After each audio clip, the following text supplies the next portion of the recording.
Okay, hold on 1 second. Yeah. They're set to go. You're welcome. Thanks. You're live. In Good evening, accordance, everyone. Welcome. Good evening, everyone. Welcome to the Plymouth Select Board's meeting of Tuesday, March 1st, 2022.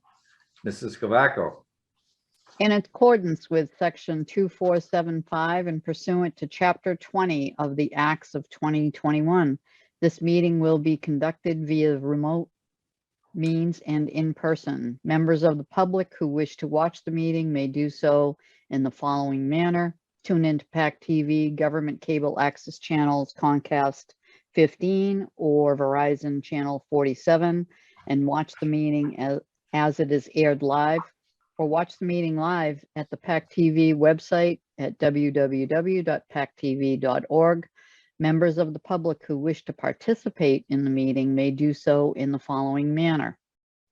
Please go to the town website under the Select Board page and click on the Zoom webinar registration box, or click on the link below on the agenda. Thank you. Call to order. The first order of business is a public hearing. In accordance with Chapter 138 of the Massachusetts General Laws as amended, notice is hereby given that a public hearing will be held remotely on Tuesday, March 1st, 2022 at 6 p.m. to consider the application for an alteration of premises from 1620 Weinbach Corporation doing business as 1620 at Cottage Park, 55 Cottage Park Circle. Raquel Mullaney, manager, holder of an annual all alcohol general on premises license. Description of premises is as follows.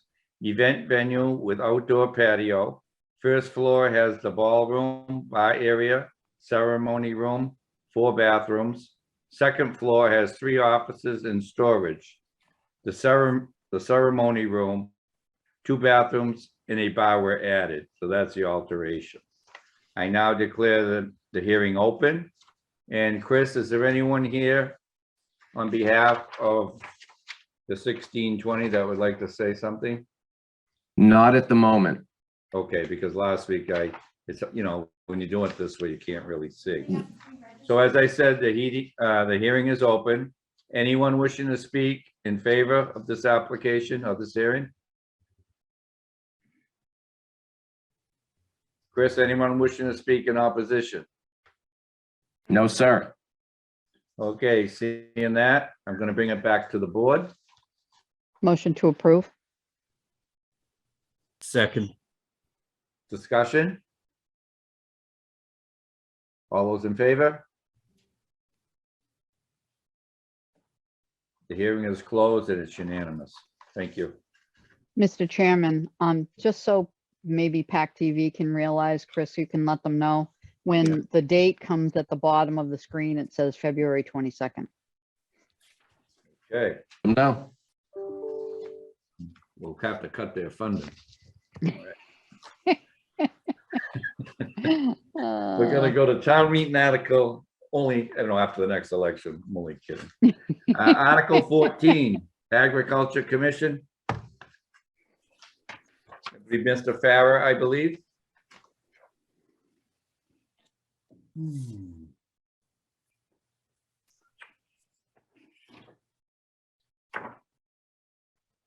They're on their way in. Okay.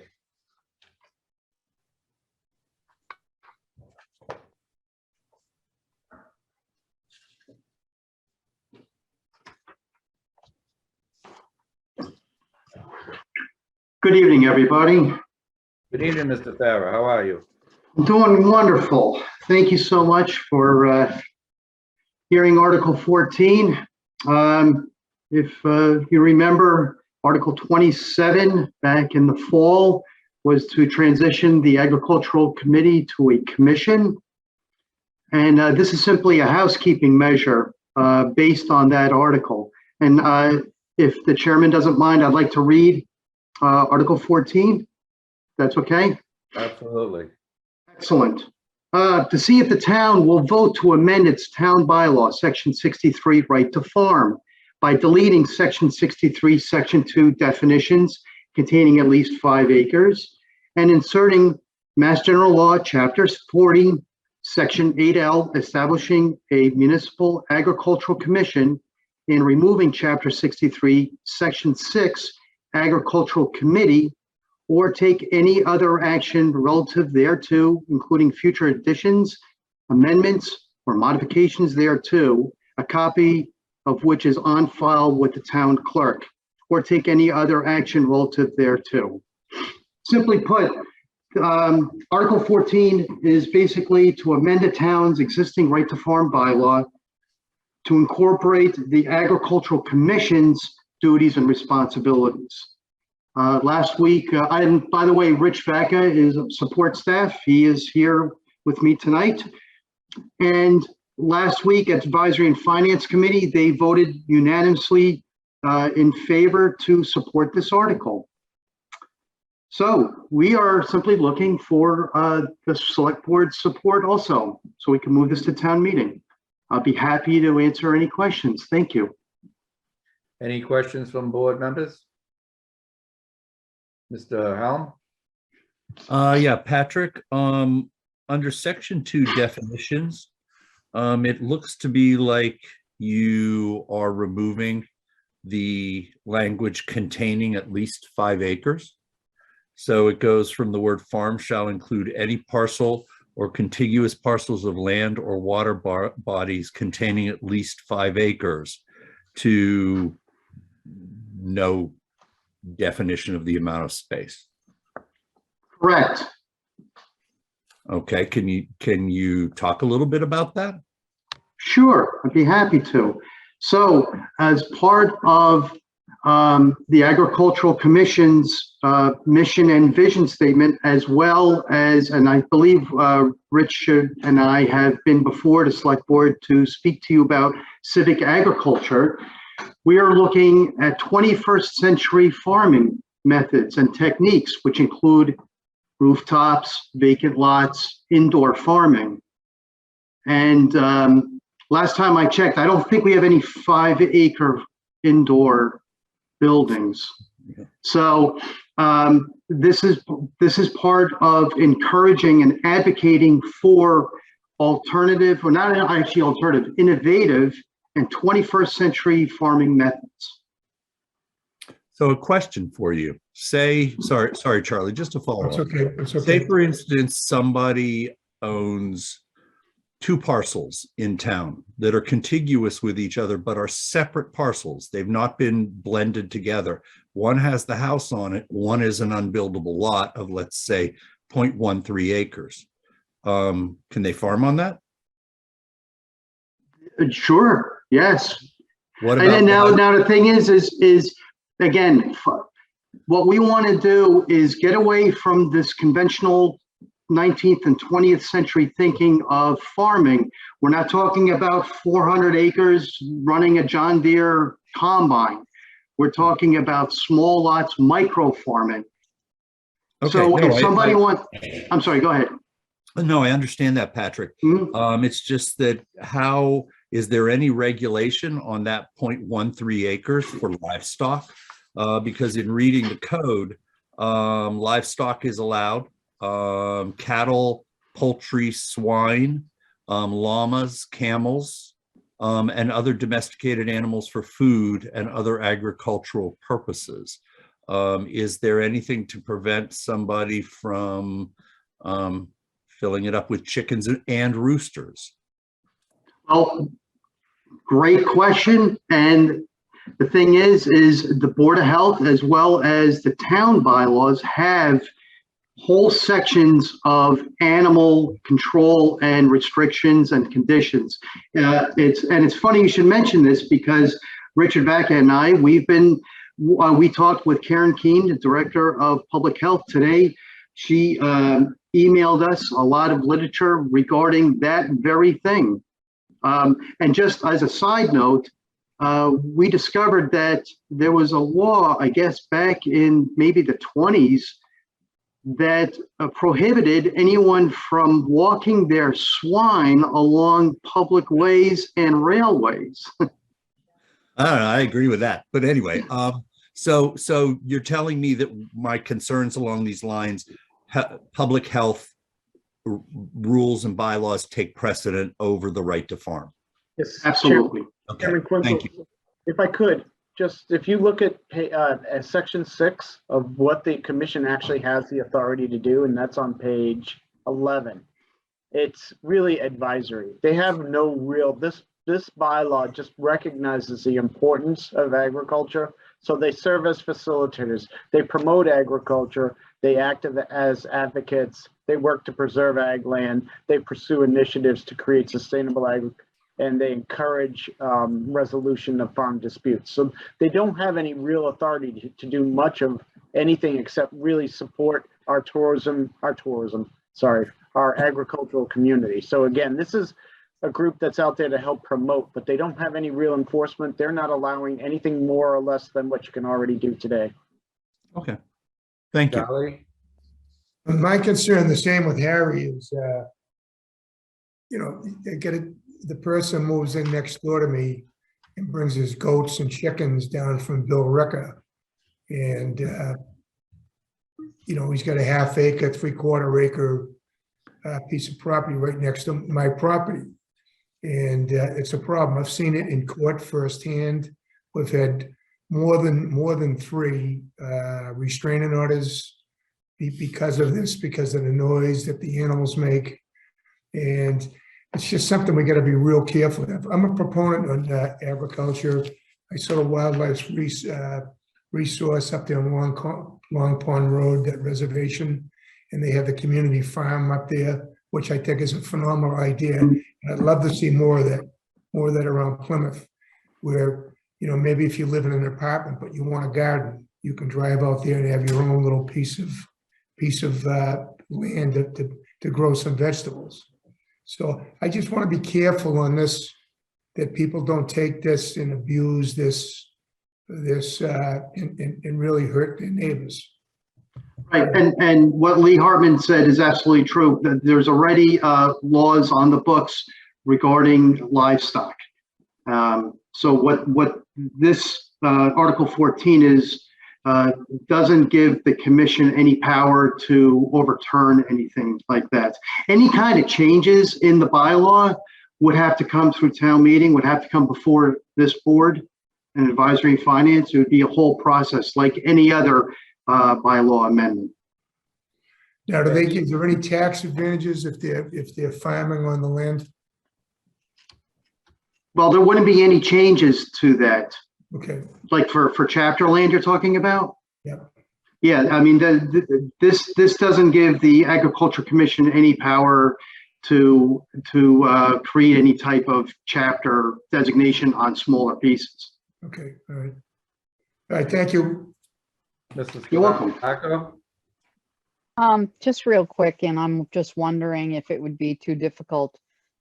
Is there any way in that new bylaw that you're proposing that we could put reference to the part of the Board of Health directive regarding farm animals? Because, I mean, we've all been on this board and have had major issues with, roosters and neighbors and goats and all that stuff. So I just don't want anyone to look at this bylaw, I mean, being on a small piece of land, I mean, I'll have all the animals I could possibly fit on my little piece of property, but I don't want it to become an issue, not only for the resident, but for the board as well, to have to be in these types of argument situations, because someone will say, well, the commission says that it's not 5 acres now, and I can do this and I can do that. I just think it would be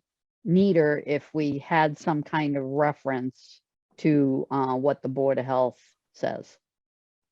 And if you can't, then I get it, but if you can, I think that'd be great. Lee, do you have the, good evening, everybody, Rich Vaca. Lee, do you have the language in front of you at the moment? Yes, I do. That paragraph that they mentioned at the Advisory and Finance Committee, the first paragraph, there's a reference there to other regulations.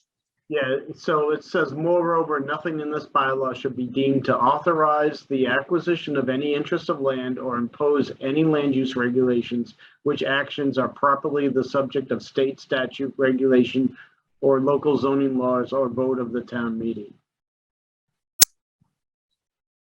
Does So that, there it is. Yep. Okay. Harry? Just real quick point of clarification, the zoning laws that are mentioned, is that where the health department comes into play? No, it would be the health codes. So actually zoning, and I don't want to complicate it like I did at advisory and finance, but actually once you're over 5 acres of land, you're exempt from zoning for an agricultural use. So it's Sure. really the Board of Health regs that are covering what you can and can't do on properties. But in your mind, even though Board of Health regulations or bylaws are not mentioned specifically in section 1, paragraph 3 of section 1, that it is covered? Oh, yes. Yep. Okay, all right. Any other questions or comments? Oh, I see a couple hands up here. Mrs. Davis, I believe. Ginny, did you want to speak? Yes, I just want to say, I think probably before you do any of these things, wouldn't you have to come before the Agricultural Commission and say, I'd like to propose blah, blah, blah, and then get permission? I think that would eradicate any of the fears that all of us would have if something happened next door to us. But I think I agree. I can think of people putting things on their roofs or in their little side gardens, just as all kinds of things, but they should be approved before they do it. That's all. Thank you. Mr. Malaguti? Good evening. Thank you. I just have one question. I'm supportive of this, but I just have a question that may come up either through caucuses or a town meeting. With this change of the acreage and the uses and all that, will this affect any Chapter 61 for agricultural land now? Will this open it up to different interpretations to tax code, or will it just stay the same? stay the It'll stay the same. Okay, so even though they are becoming a possible farm now on less acreage, they won't be the exempt or the lower taxation as we have for other agricultural, correct?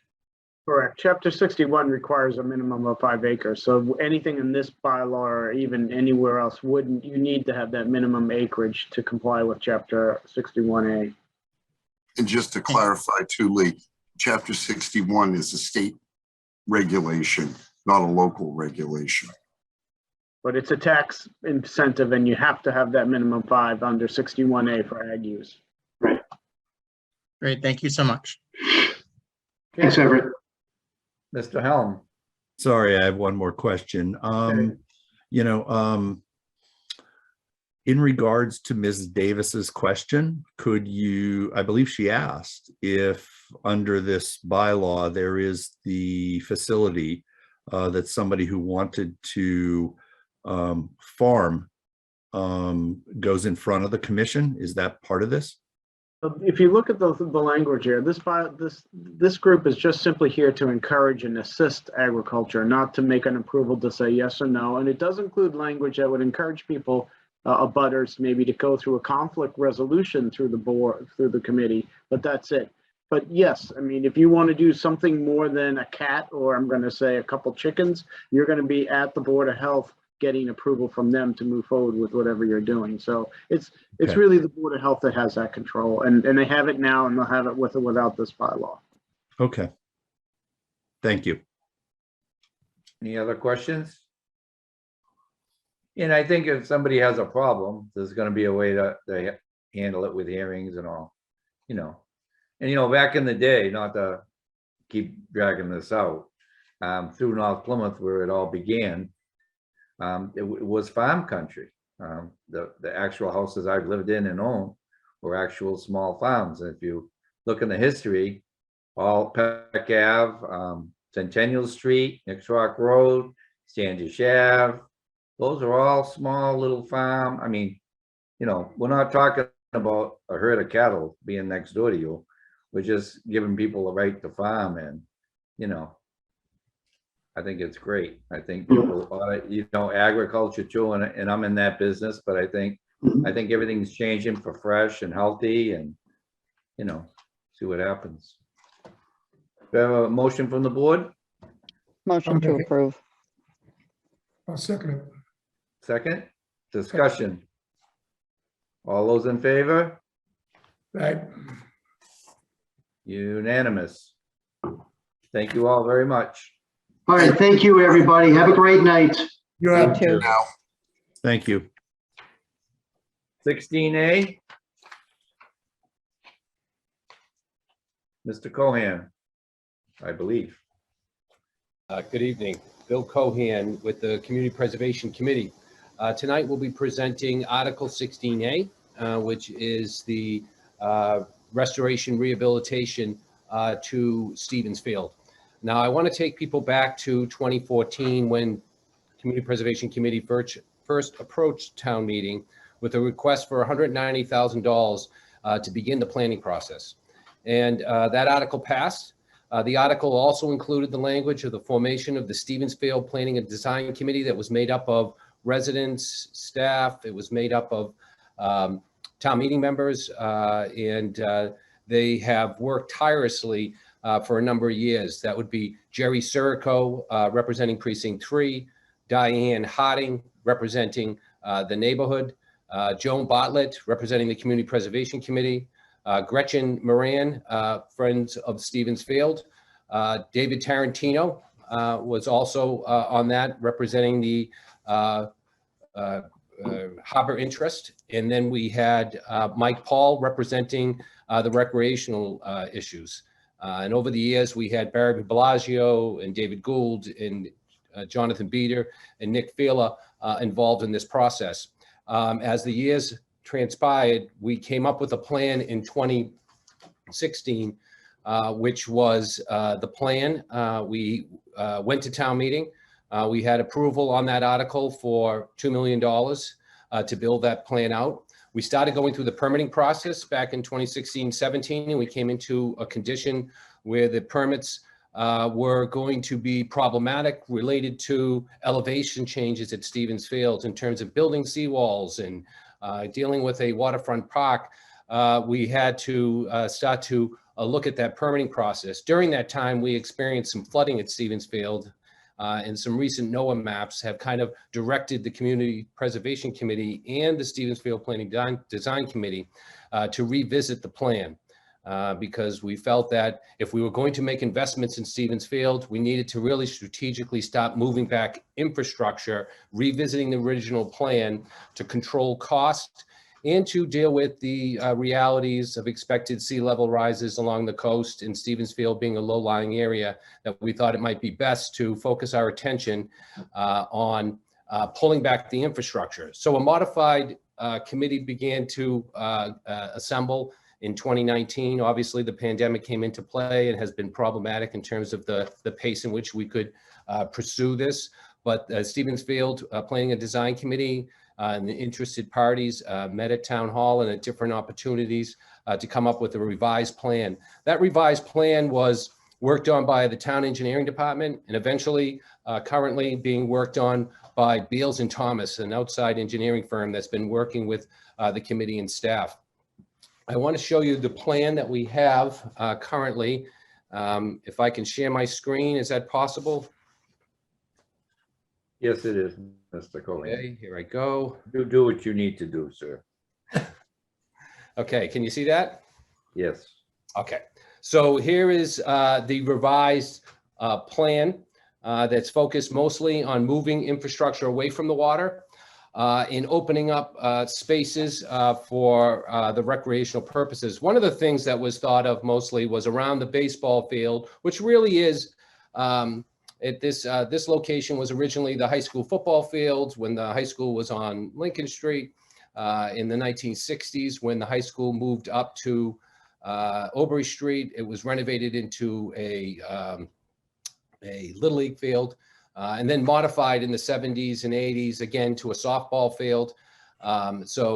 This field is in this location. To control costs, we decided not to move it, deal with the realities of what is happening there in the winter months. We get some flooding, the water rolls in, water rolls out. And this is something that we've noticed in other park designs in coastal communities, looking at creating absorption areas, keeping impervious material away from the water. So when the water comes in, it can be absorbed into the ground. And this field does act nicely as that absorption area. The plan does call for some improvements to the fencing and the backdrops and things like that of that nature. And the same thing with the basketball. There'll be improvements to it, but there's not going to be a demolition of it or moving it somewhere else and completely rebuilding it. So that area is going to stay in its current location. There'll be a parking area coming in off of Lower Union Street and Fremont Street over by Stevens Lane, additional parking there. The existing 1917 bathroom will be salvaged and repurposed as a storage building, so that when there is events at Stevens Field, that building can accommodate things being stored for the winter. And years ago, there were numerous buildings at Stevens Field, and there were ample opportunities to store athletic equipment. In recent years, that hasn't been the case, and you can get a greater length of time out of some town-owned equipment if you have a place nearby to store it. So we feel that that building would serve that purpose. Now, the original plan did not call for this, but the modified plan is calling for it, and we've added pickleball courts. And one of the reasons we were able to add those pickleball courts is because we had a series of meetings and discussions, and it's a growing interest in the town. So the the Community Preservation Committee has already built 6 pickleball courts out at Forges Field at an earlier town meeting, but we still wanted to make pickleball available at Stevens Field. So the courts were included in this design. If you look in this area over here, as you head towards Sandwich Street, if you can see this cursor, you'll see that this area here and these parcels up on Sandwich Street were once owned by the Romanoff family, County Auto. And that was the family that we entered into a discussion in 2018, 2019, and into 2020. And that was the acquisition. Town meeting authorized the acquisition of these parcels. We have closed on those parcels. The town now owns those parcels. The family did make an accommodation on the appraised value. They were not selling it at the $400,000 appraised value. They were going at $350,000. So there was a $50,000 savings in that acquisition. That money has been set aside and dedicated to some of the cleanup costs associated with this parcel that we have as a result of Clean Harbors and their testing of this location as they were taking down those buildings. There were requirements which David Gould has been working on, and I'll speak to that in a few minutes. But I just wanted to show these added parcels allow to us to move things back and add other recreational components to Stevens Field. It mostly will be used as a scenic overlook. As you can see here, there is a path that walks through the area. The family did ask that the parcel be named the Chet Downey Scenic Overlook. The family knew of Chet Downey. They knew of Chet Downey's commitment to the community. Chet Downey, if you were a kid in Plymouth and you grew up between 1955 and 2005, you knew Chet Downey. He was the guy that ran all the athletic programs throughout the town. He ran the concession stand at Stevens Field and at Little Pond. He ran the Boys and Girls Club on Middle Street. And he was also the town truant officer. So there's a lot of stories about how Chet was a very important person in the lives of a lot of young people growing up in Plymouth at that time. And the family felt that Chet should have that scenic overlook. His family recalls in his retirement, he'd like to go to Stevens Field and look at the ocean. So we want to provide that experience and maintain that experience for people visiting this park. So there's a scenic overlook. This is the parking area that would be pulled back in the vicinity of the old Finney building or the most recently, they were the DPW barn. This was a parcel that was slated for sale. There was the Precinct 3 got together with other town meeting members and went to town meeting and had this parcel here, the old Finney building, incorporated into Stevensfield, making Stevensfield bigger. That was really one of the first actions at town meeting as early as 2010 that was spearheaded by Mary Henry and others who felt it was important that that piece of land go with Stevensfield. And here it is today, and it's serving the purpose of a parking area that was once on the waterfront. There was a lot of focus on parking on the waterfront area. This is going to be moved back into this vicinity. And then important to the committee and a lot of the neighborhood input and the community input was this idea of opening up the park. So this area that's kind of an area that is a parking lot, we would pull that away and that would be replenished as a green open space for impromptu activities, whether it's throwing a Frisbee or a ball or going down there and doing some impromptu activity. That would be an area for that condition. And then obviously it would be better suited to absorb any sea flooding in the off season.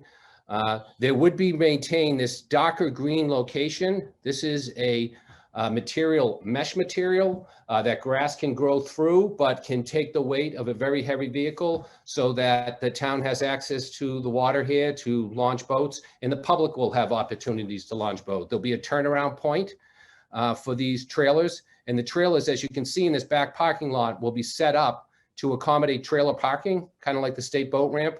We'd have some additional parking for trailers in their activities. Now, the beach is not going to be altered in any way. Obviously, we don't want to enter into a permitting issue with a boat ramp, but we'll basically maintain what we have today, and that's rolling on the beach and rolling off the beach with a trailer, taking advantage of the tide. The window is smaller there for launching boats, and you only have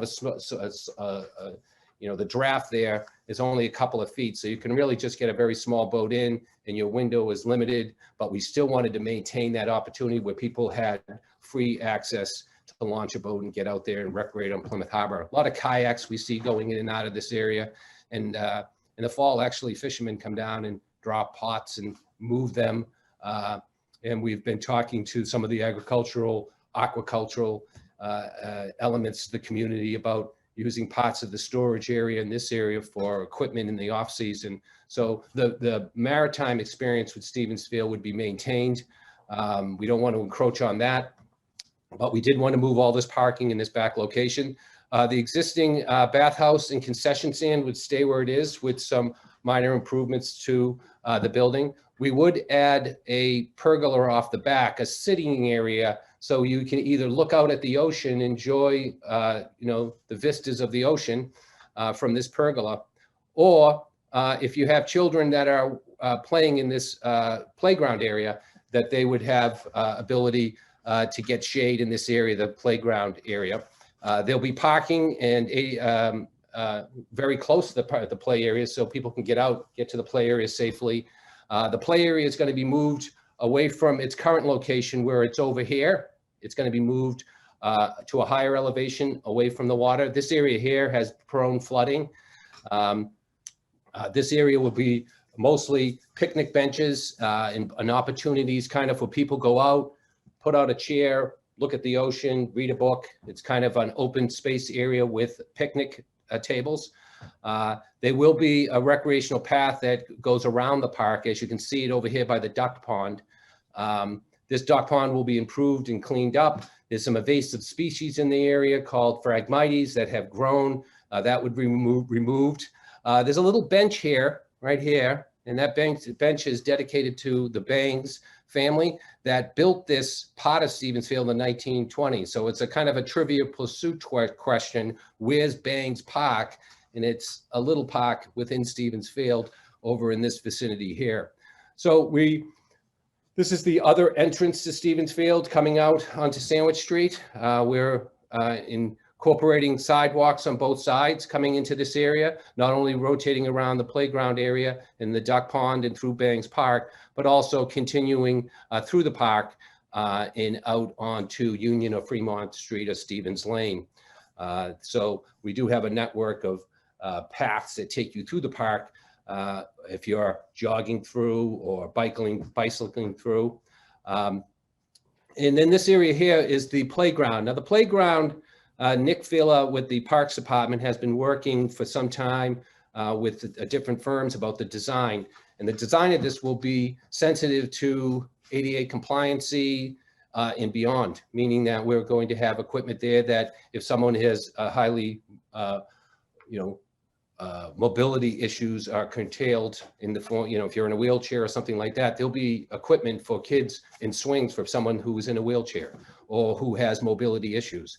I think it's very important that young kids of different levels of mobility play together. And it's important. We want to incorporate that in our playground. The playground is going to have some amenities that you don't see in other parts of Plymouth. So we're very excited about that design.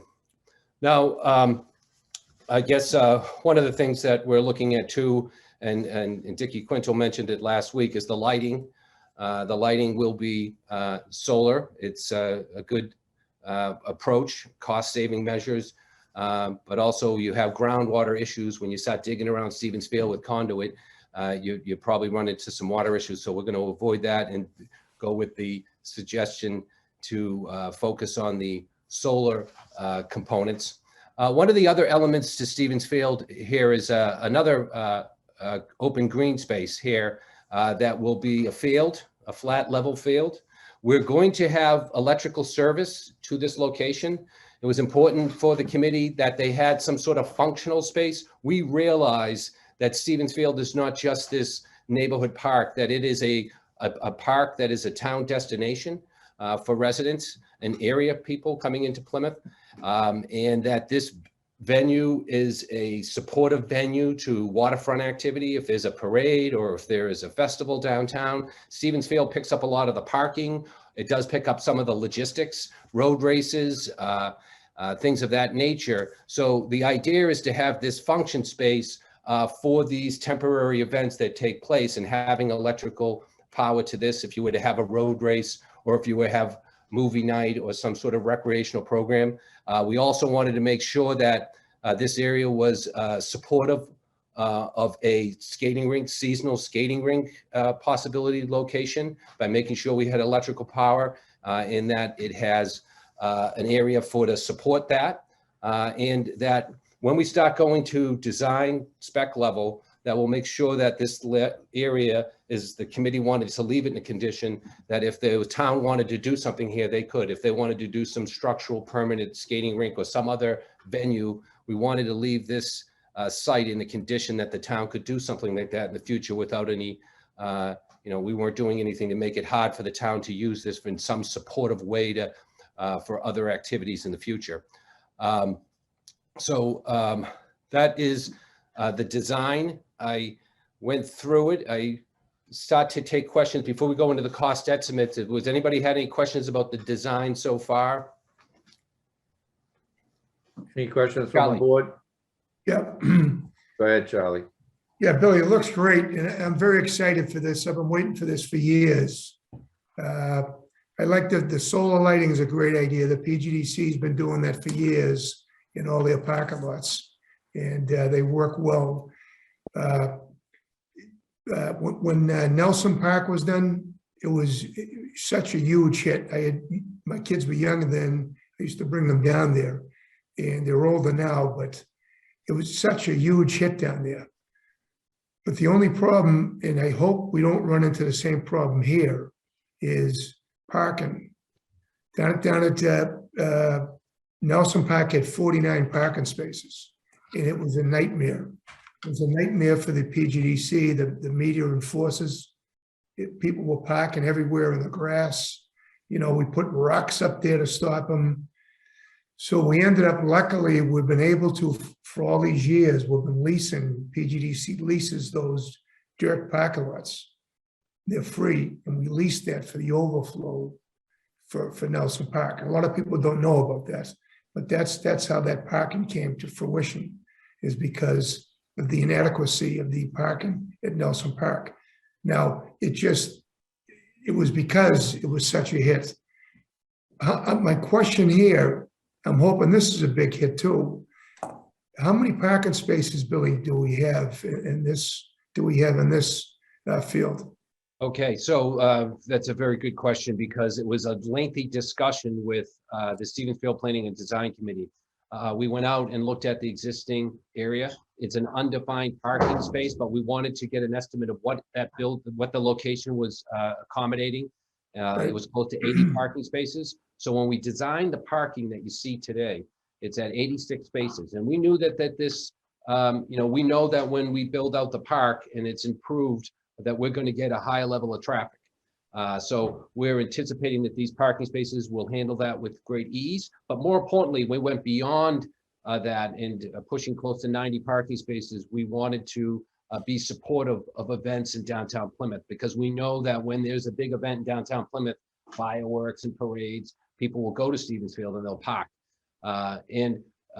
If need be, this crushed area can act as overflow parking during events in downtown Plymouth. We'll have a controlled area here so to keep people off this, but there is ability to utilize this area for events, for event parking to support downtown Plymouth.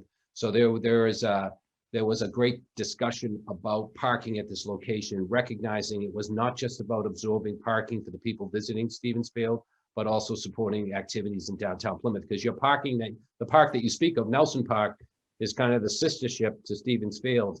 Waterfront is bookend by two parks,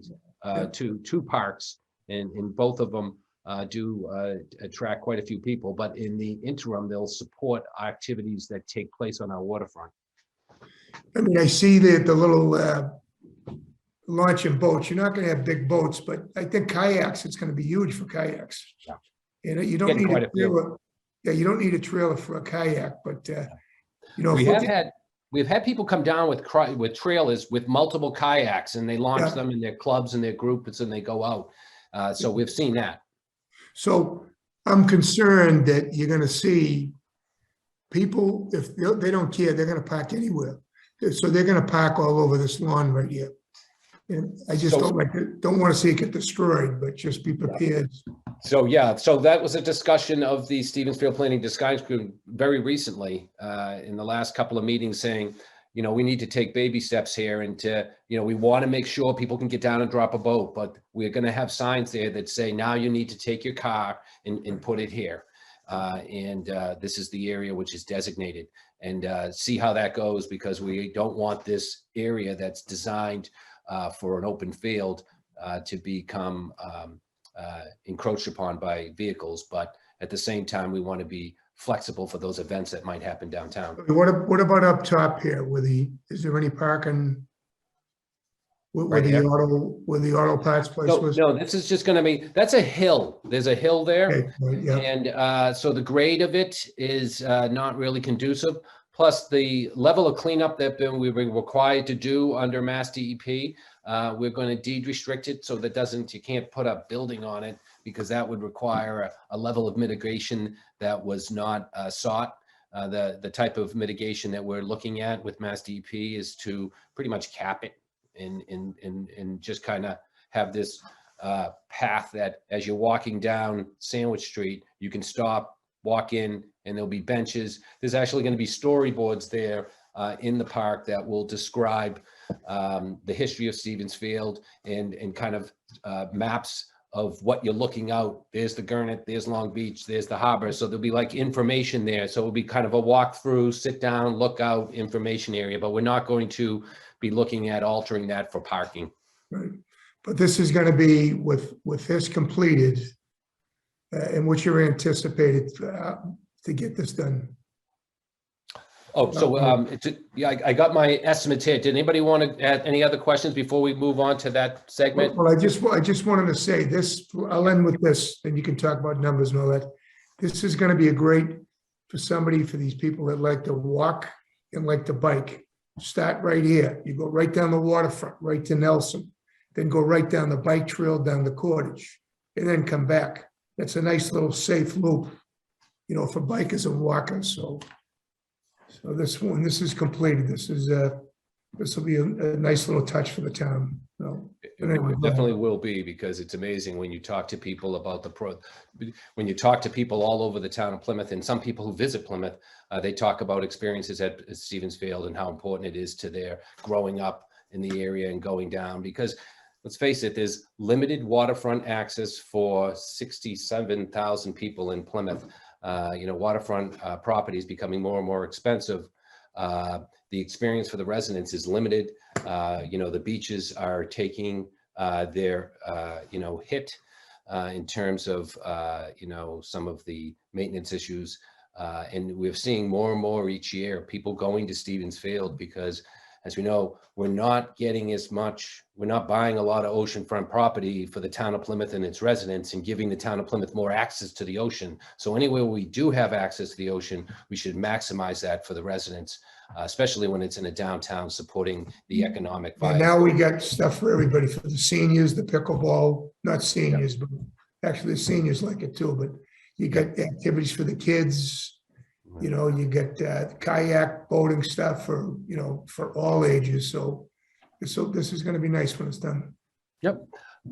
Okay. So I want to draw your attention to, can you see the sheet I'm showing? No. Okay, let me try that again. Hello? Vice- Harry? sorry. Bill? Yep, go ahead. Could you bring that back, please? I Can you had a see that? question. Okay, sorry. Go ahead. Bring it back. Okay, I'm gonna bring it back. How am I gonna do that? I'm gonna share screen. I don't know. Yeah, I'm sure. gonna do it. I'm gonna do it. There it goes. Is that there? Is it there now? Yeah, we got part of it. How about Okay. that? That's enough. That's perfect. I can't help noting, and well, now I can't see it. If you minimize it a little bit, shrink it down a little bit so everybody can see it. Okay, right in the center there.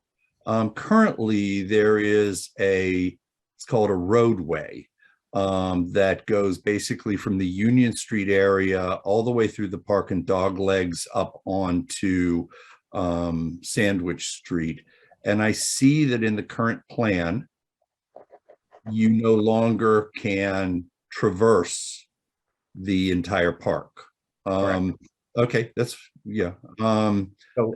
like to know your thinking on that, but also I'd like to know, has anybody thought that it might be a little bit difficult if people say, for instance, it might get kind of busy in that neighborhood to the northwest, Union and the streets there, if people for whatever reason come down to the baseball field and the 10 spots there are all taken, then they have to come back around and then come down Stevens for the other parking, or vice versa.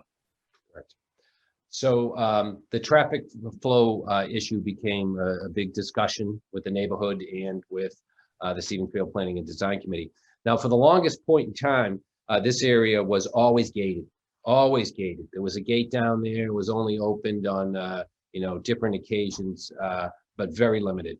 About 15 years ago, the Nathaniel Morton was running into issues on Lincoln Street. For many years, Nathaniel Morton would line the school buses up in front of Nathaniel Morton. Everybody would come out of Nathaniel Morton and they'd get on their bus and they'd go home. But as time passed, quite a few cars came into the scenario picking kids up. So there was a major coordination of vehicles coming and going from Nathaniel Morton. So the idea was to allow these buses to line up down the field, because at that time you had a town hall and you had literally over 60 or 70 employees in the building in their parking. And so when you came to visit town hall to do work, you were not only competing with the people who worked in town hall, but that worked at the Nathaniel Morton. And then at 3 o'clock in the afternoon, when the buses came to drop kids or pick kids up, it became problematic. So the decision was 15 years ago, for the first time, is to open up the park. The gates were left open and it became this freeway through a playground.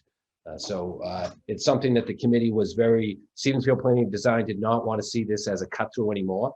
There's signs up there that say this is not a cut through, but people do tend to bomb through the park and, just knock on wood that no one's been injured to date severely from cars coming through this area. But it was a decision by the committee to go back to what it had been since 1917, and it was not a fly through. So that ended. and will end under this plan. Now that the town hall has moved to Russell Street, Court Street, the traffic issues on Lincoln Street have been limited, so the Pena Morton has quite a bit of control down there for that.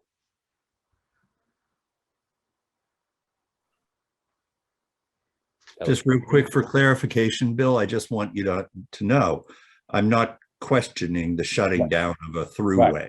Okay. What I was questioning was thought put into what would happen, say there is a game at the ball field. Right. Okay. And you've got tennis courts, pickleball courts. Right.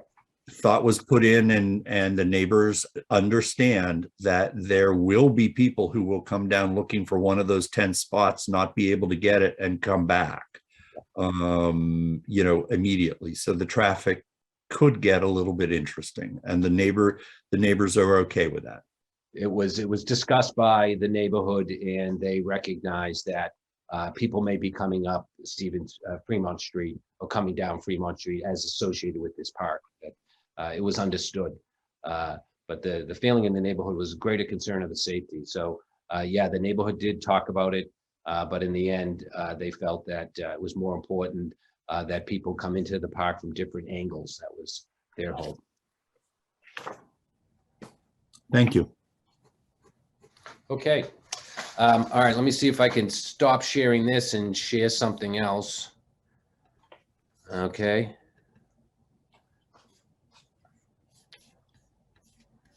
Can we see the estimates?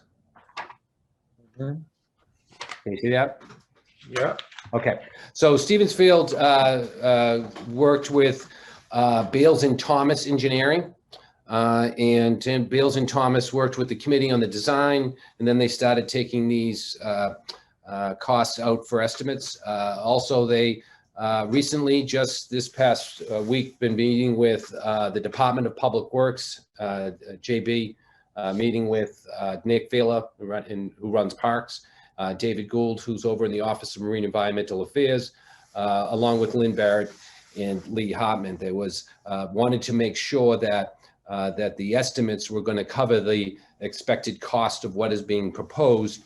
And as you can see through the first description of the demolition and site preparation, you can see all the activities that are taking place down there in terms of the responsibilities of removing aspects, tennis courts, and doing drainage and moving things around. That's a $97,000 estimate on the demolition at Stevens Field for the areas in which we are going to be addressing. Then they go into a section here where we're talking about walkways and concrete curb cuts and parking areas and things of that area. And you're looking at over $608,400 in those paving elements. And then there's the grass grazing that I talked about, that area in which will act as a grassy area, but also be able to support traffic for dropping boats. There is electrical services coming into the area. We have lighting and electrical services estimates coming in at $110,000. The earthworks and grading and planting, this is for those elements. We hope the Stevens Field Planning Design Committee was adamant that we need to be streamlined in our planting, have some shade trees, but let's not overdo it with the ornamental grasses and shrubs. Let's keep it as maintenance controllable as possible. So that was one of the thoughts at Stevens Field, keeping the area open but shaded. Then there is the drainage system that we're looking at in the vicinities of these parking areas, handling the water and the surface water areas. As you can see, it outlines those costs associated with draining the parking lot appropriately. We get into the areas of fencing. There's going to be fencing associated with, making sure we have a nice fence that abuts our neighbors now on Sandwich Street as we acquired this new Chet Downey Scenic Overlook area. the thought would be fencing there in other locations. There's some guardrail fencing that we're putting up for safety purposes around the play area. So where the cars pull up and the kids get out, the appropriate fencing is located in that area. And that is 78,900. There's the site plan amenities that we talked about earlier, the playground, the tennis court, the pickleball, the pergola, the storage building. The storage building is not, it's really going to be just kind of taken down off its current, it's elevated due to drainage for plumbing. The plumbing is going to be taken all out, and it's going to be just kind of a storage shed and placed on a slab cement pad for storing equipment. And then there's bike racks, and there's picnic benches and viewing benches and things of that nature. And then there's some fencing estimates on repairing some fencing around the ball field, which subtotal of $1,265,000. The site plan cleanup is something that David Gould's been working on with Mass DEP. This has been an ongoing project for over the last year. Well, it was JB who discovered some elevated soil conditions at this location as he was preparing to put in some drainage that was going to require some mitigation. David went forward with Clean Harbors and Mass DEP and have come up with an estimated of $350,000 to do the cleanup in those parking areas that we need to put subsurface drainage installations. So that was estimates that Dave has been working on. We felt a contingency of 30%. Sounds high, but it was clear that JB was concerned about the estimates that are going out right now. We're in an economic climate where there's a great deal of demand. We want to put this out. We wanted to make sure that we had a contingency that would absorb the conditions, that if we go to town meeting and town meeting votes to do this, we want to be prepared to get this out July 1st.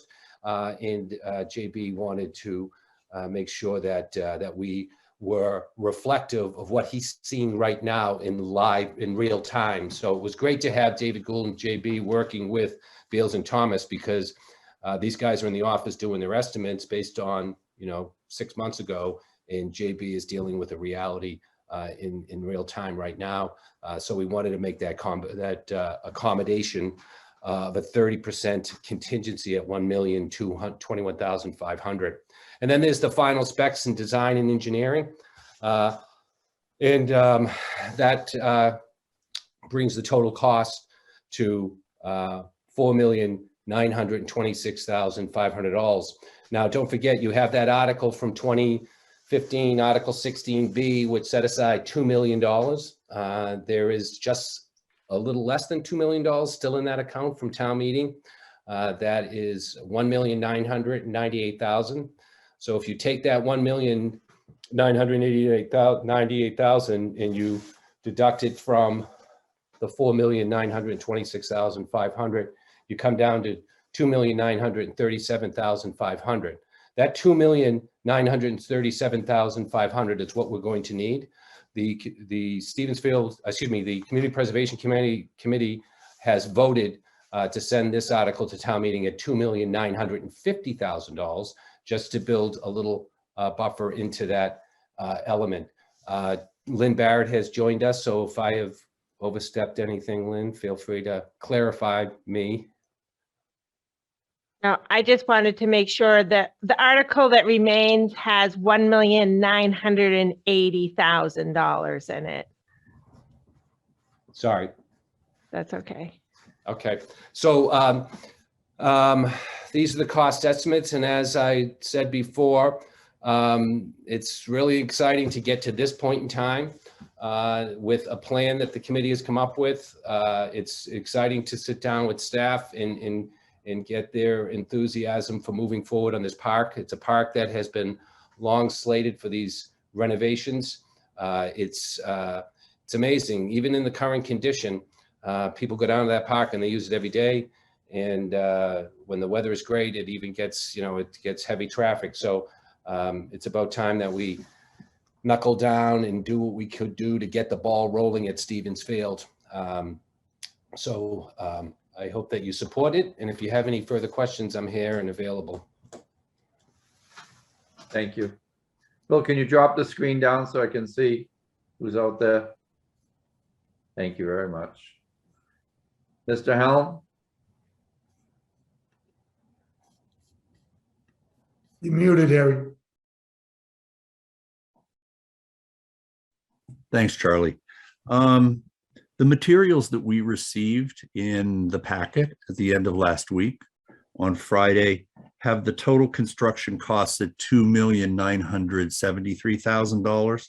I can see that about 800,000 plus nearly $1 million of that is made up in a couple of line items. At the end, the increase to the 30% contingency, and then final design, there's some extra line down towards the bottom. That makes up $1 million. Where could you just explain to us the difference? What's been added since last week? So after meeting with David Gould, David was wanted to make sure that Beals and Thomas would include the $350 for the cleanup. JB was concerned about the contingency being moved to a higher amount based on what he's experienced. That's the contingency of the 30% at $1,021,000. There was also the concern of making sure that we had funding for the specs that were needed to come to completion to move forward. JB's here tonight. If JB wants to speak to any of those concerns. Yeah, Bill, those changes approximate $1 million, and the price has risen nearly $2 million between the materials we have. I'm not questioning that it won't end up costing $4,900,000. I just kind of want to know where that other $1 million, what it came in play, what was added. So it was the $1 million, the 30% is the $1,021,000. Right, but you had already had $250,000 in the $2,900,000, so that brings that down to $850,000. And then you have the $350. Okay, so we're up to a little bit over $1 million. Right, and then you have the $250,000 for contingency, the plan, the engineering design, final plan engineering. Okay, all right. All right, so I guess there's some other things in here that make up that extra 500,000. I guess the $250,000 general conditions insurance. I think that wasn't there before. Yeah, it was there, 200,000 for that. I think I saw JB have his hand up. Not that. Yeah, I'd like to touch on that, and they're really good questions, Harry and Bill. Nice job on that presentation. We added some fencing, some details with the actual line items in the cost estimate, Harry. We added post-tensioning of the courts. We're looking for some, really beefy, product here. So those are some of the details in the cost estimate. I asked Beals and Thomas to increase the thickness of the parking lot. They're only showing 2.5 inches. For a parking lot, for a playground like this, you need something a little bit more beefy. Yeah.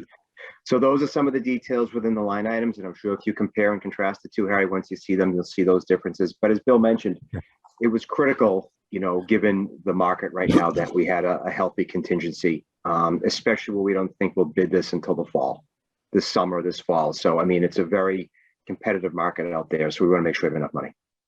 Thanks, JB. You're welcome. Questions from other board members? Seeing none, I see Mrs. Davis has her hand up. Hello. Hi there. Okay. I just wanted to share that I am on the this committee, the Stevens Field Planning and Design Committee. Before that, I was on the Stevens Field, Friends of Stevens Field from 2012.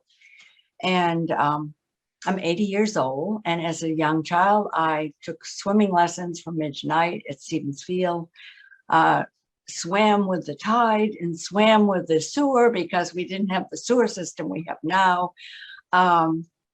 So not only this just resonates in me that it's going to be a wonderful thing. And As far as flooding, I want us to all remember that Brewster Gardens was built in 1924 and redone in, I think, in 2005. It floods, and this will flood, but it's amazing. If things are built correctly, they are most resilient from these floods.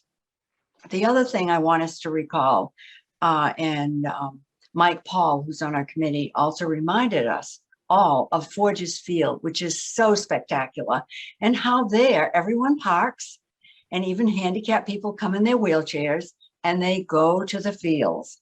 So the fact that people are going to have to walk to places, or maybe you bring a handicapped person and put them in the wheelchair and you walk them on these paths, it will be accessible to people. Yes, it will change.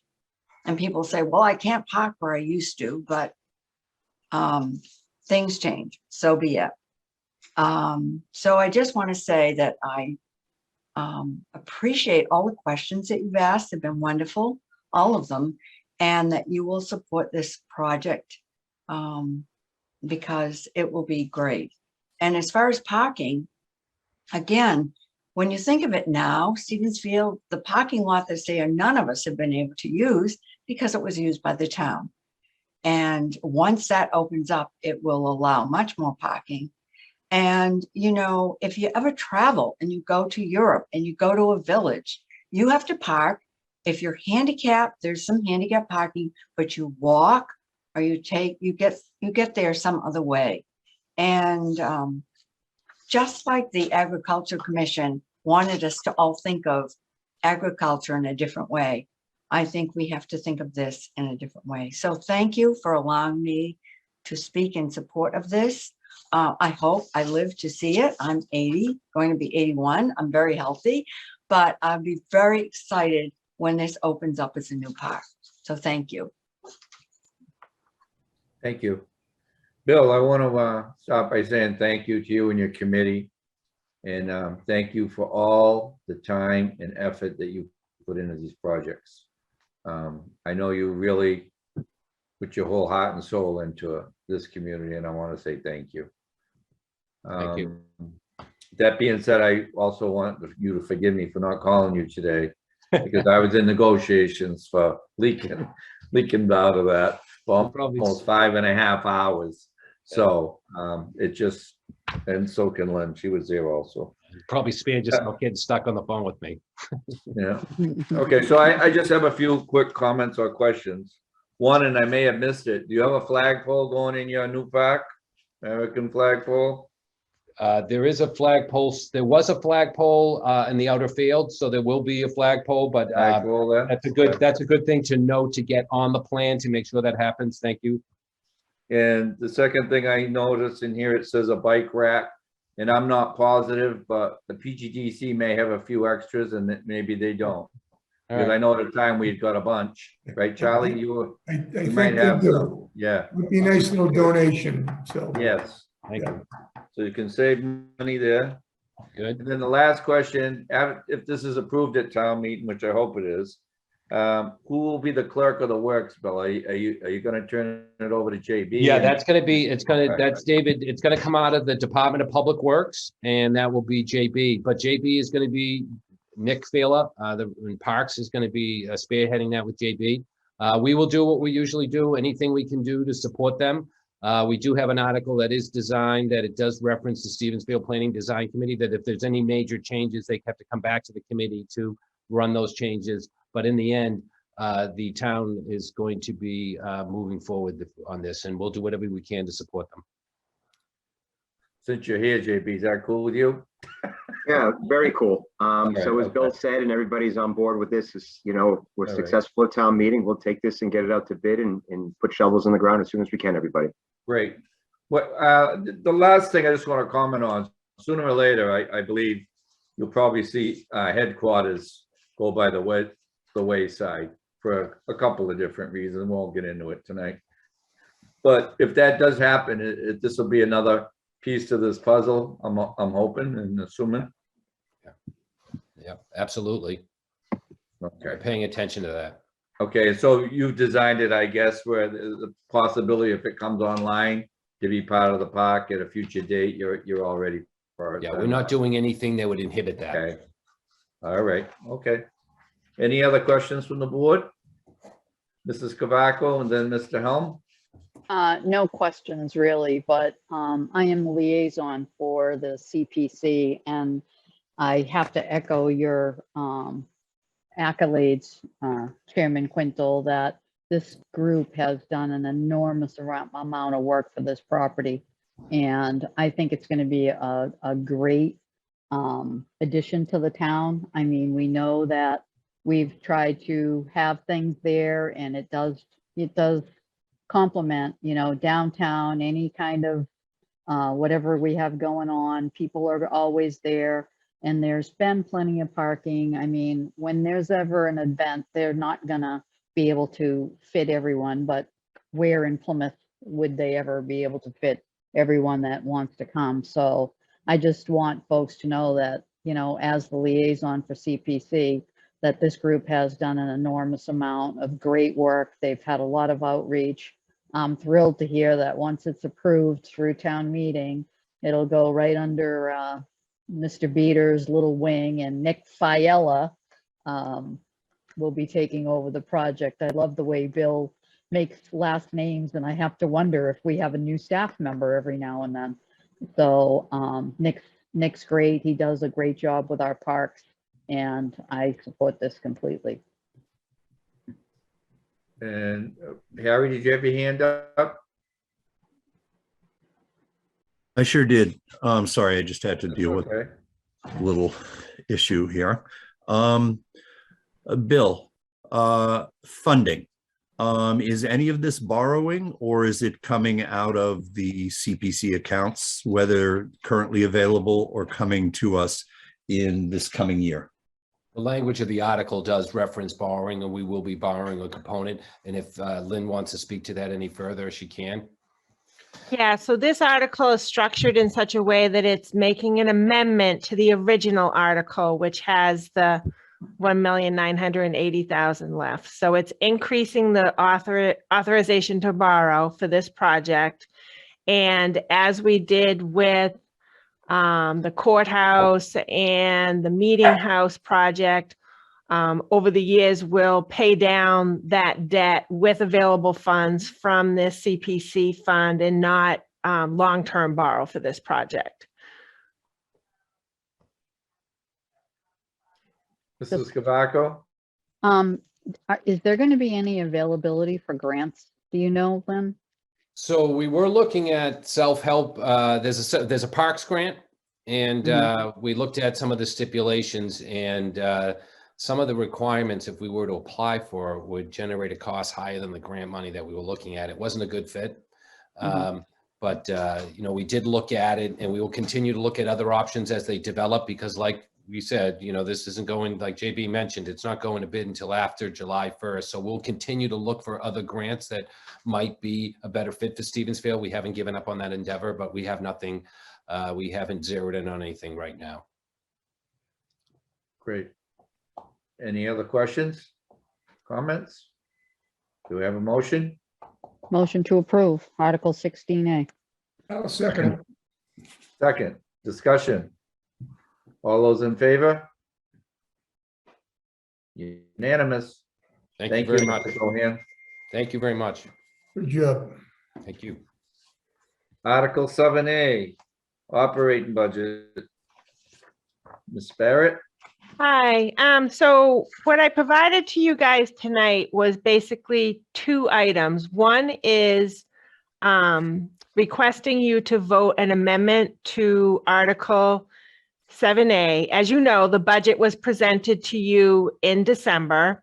You gave a recommended budget to Advisory and Finance, and at the time I had said to you that as we go through ratifying contracts with the different collective bargaining groups and the non-union group, that would be coming back to ask to increase the budget. So that increase would require you to just vote on that increase, which is $2,339,307.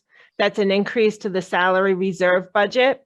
part of the general fund. And so Article 7A would have a new total of $206,771. So that would be basically one vote on the 2.3 and then a vote on the total for 7A. Any questions for Ms. Barrett or comments? Leonard, if I may, we have all the groups settled except for two. Is that correct, or pretty close to? Or Lee, Yeah, I should say. Yeah, so what I did was we have two small groups left that we're negotiating with, and hopefully we will come to an agreement that we can come to town meeting with. So this number actually includes an amount that I've reserved for potential settlements with that group. So we won't have to come back again and make another adjustment to the budget. Oh, great. Thank Okay. you. Yep. Do you have a motion on number one? Motion to approve. Second. Second. Discussion. All those in favor? Unanimous. Then we have number two. Yep, The- so Article 7B is the Water Enterprise Fund.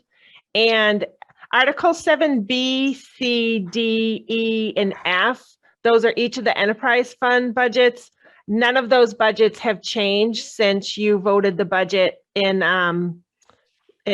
December and gave to the Advisory and Finance Committee. So I could read each total and then you could maybe make one motion and vote them all together if you want to do that. I love that idea. Go right ahead. Okay, so 7B is water, 5,142,557.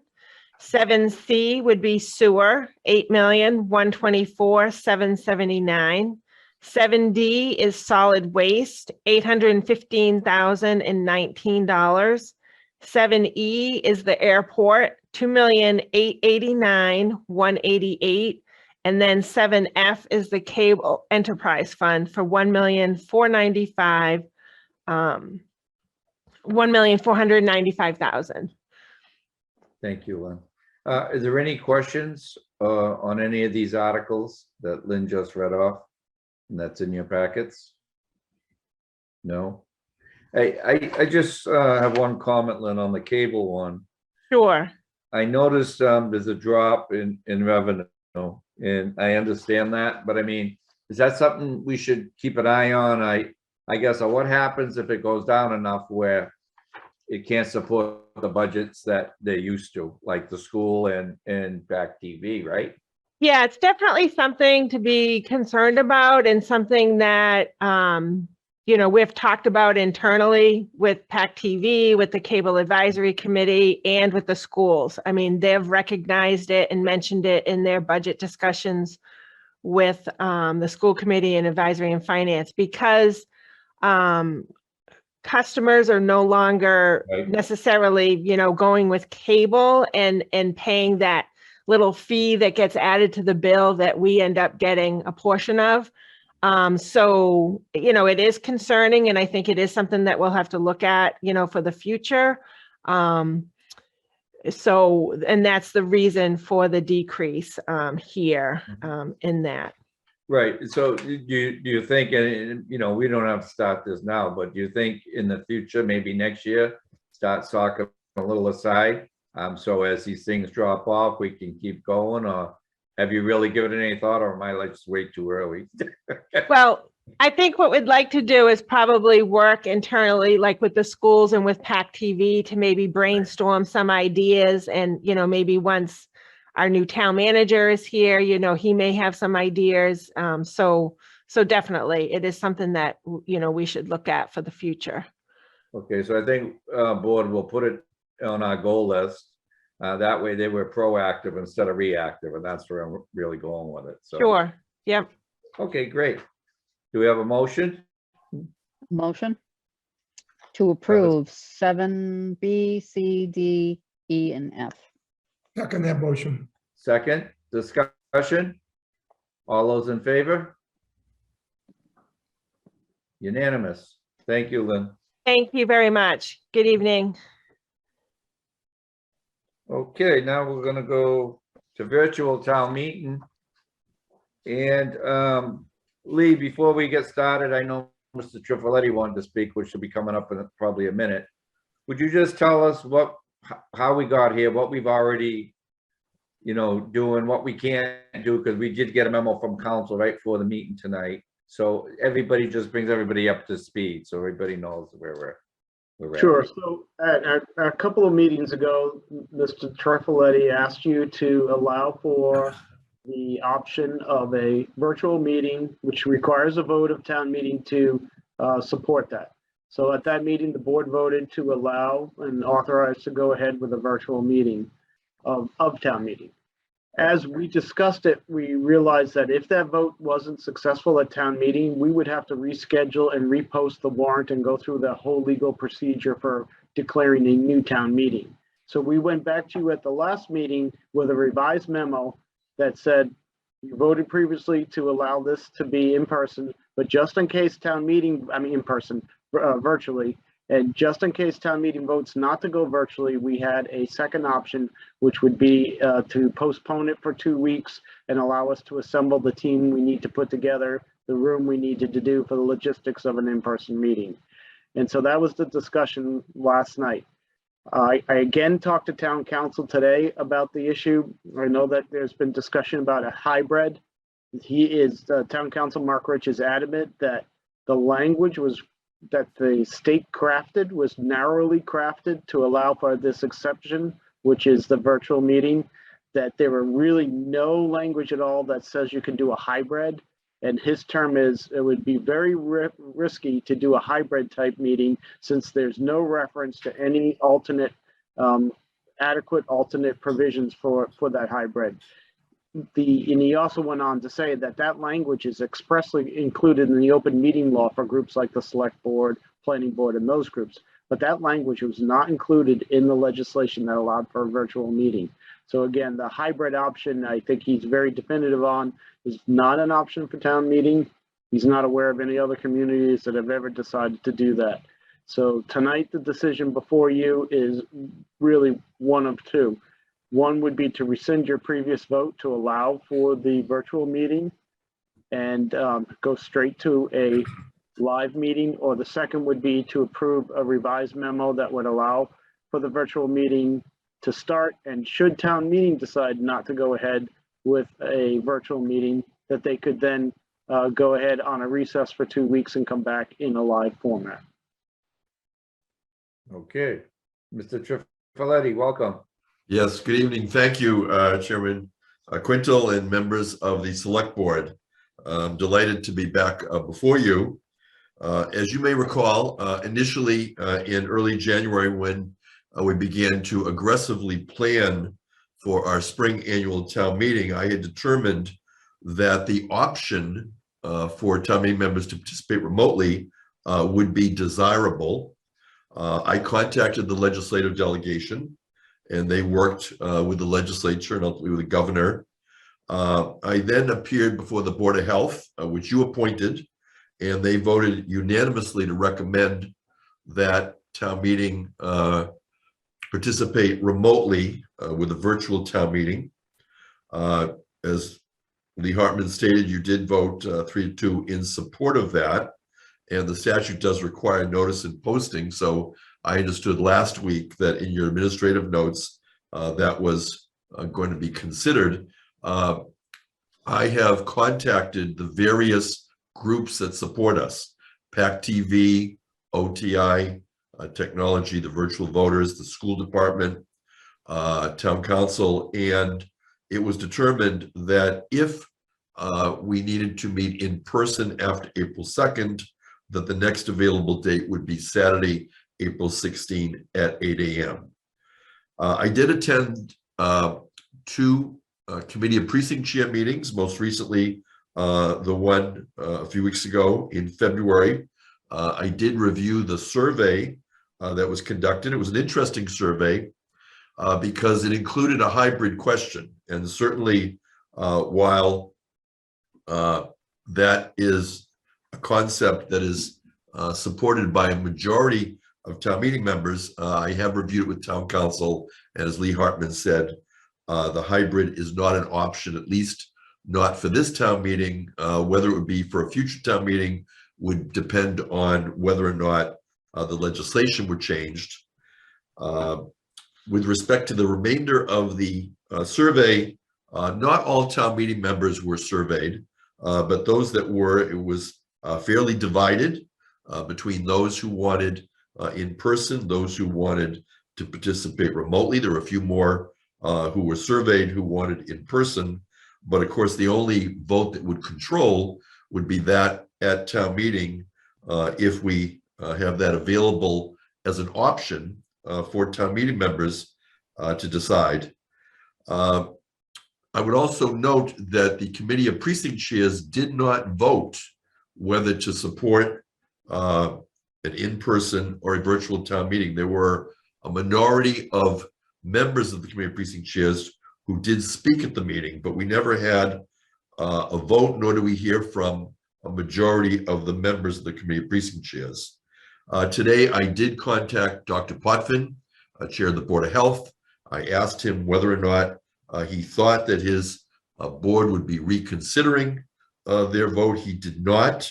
I also communicated with the town clerk because I was interested in the town meeting demographic. And while we can all look out in the room at town meeting and have our own estimates, the town clerk estimated that over 60% of town meeting members are likely to be over 65 years of age or older.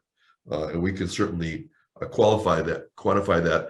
I would report to the select board that several town meeting members have contacted me since the planning of this virtual town meeting and have indicated to me that they prefer to do virtual rather than in person. And in fact, the chair of COPC at the meeting stated publicly on the record that if in fact town meeting voted not to participate by remote participation, she would not be able to participate in person.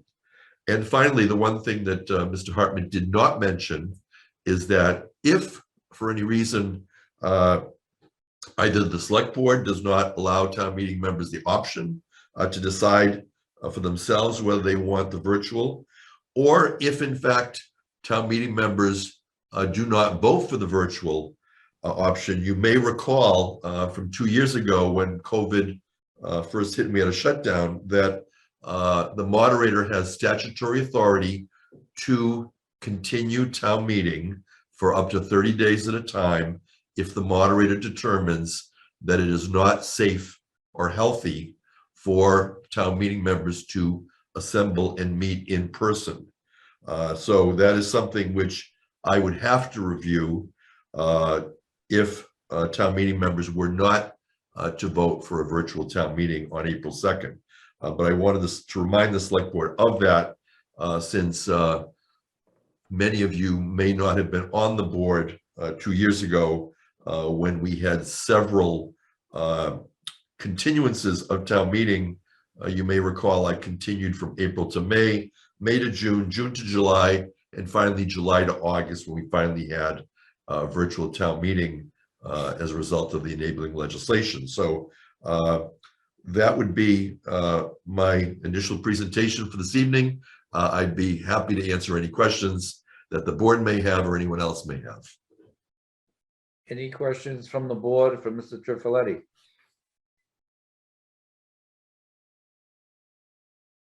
Not seeing any. Okay. Mr. Helm.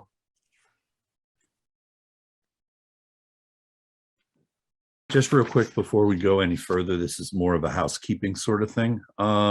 In the materials that we received was an interoffice memorandum to Pearl Sears from Christopher Badeau, in which he points out that on February 22nd, the select board voted unanimously to approve and authorize the spring annual town meeting to be held virtually. We did not vote unanimously. It was 3-2. I didn't think there was a vote on the 22nd. I wasn't here. Whenever So- there was a vote, Okay. it was 3-2. Mhm. And last week, whenever this went out, and whatever date, we didn't even vote last week. Right. Yeah. Mr. Bledsoe. Yes. Mr. Moderator, the Board of Health has rescinded the mandatory mask policy. The kids are going to school without masks. All the public buildings now don't have to wear masks. I don't understand why it's not safe for us to do a in-person. And as a former town meeting member, in-person is much more effective than doing it from my home. Because I'm able to talk to people, whether it's before or during recess, talk about the different issues. And I've gotten a lot of information on the town meeting day. So I feel it's, even though the attendance has been great, it's just not as effective. It's easy to get up and speak when it's in person, but it's also easy to get information from the people that are at town meeting. So if our Board of Health, who is very strict and they're the experts, those are the folks that we rely on. If they tell us that it's okay to go without masks and be close, again, I don't see why there's a problem with that. So I'm all for doing the in-person. Mr. Chair, if I may respond, Mr. Bledsoe, your concern was the very. By the way, I'm 65. Your concern was the very reason why I called Dr. Potvin today, because I was aware that there had been some changes in the Board of Health. However, the Board of Health has not voted to rescind its vote regarding town meeting. And as Dr. Potvin explained, it's a very different situation. We're talking about a large gathering, hundreds of people in one room with the demographic that I cited earlier. And the vote to allow people to participate remotely is a vote for town meeting members to make. It's an option. And town meeting members have the opportunity to debate it, to discuss it, and then to vote as to whether or not they wish to do that. And so at this point, I'm following the recommendation of the Board of Health. I'm also responding to the statistically significant number of town meeting members who do not wish to meet in person.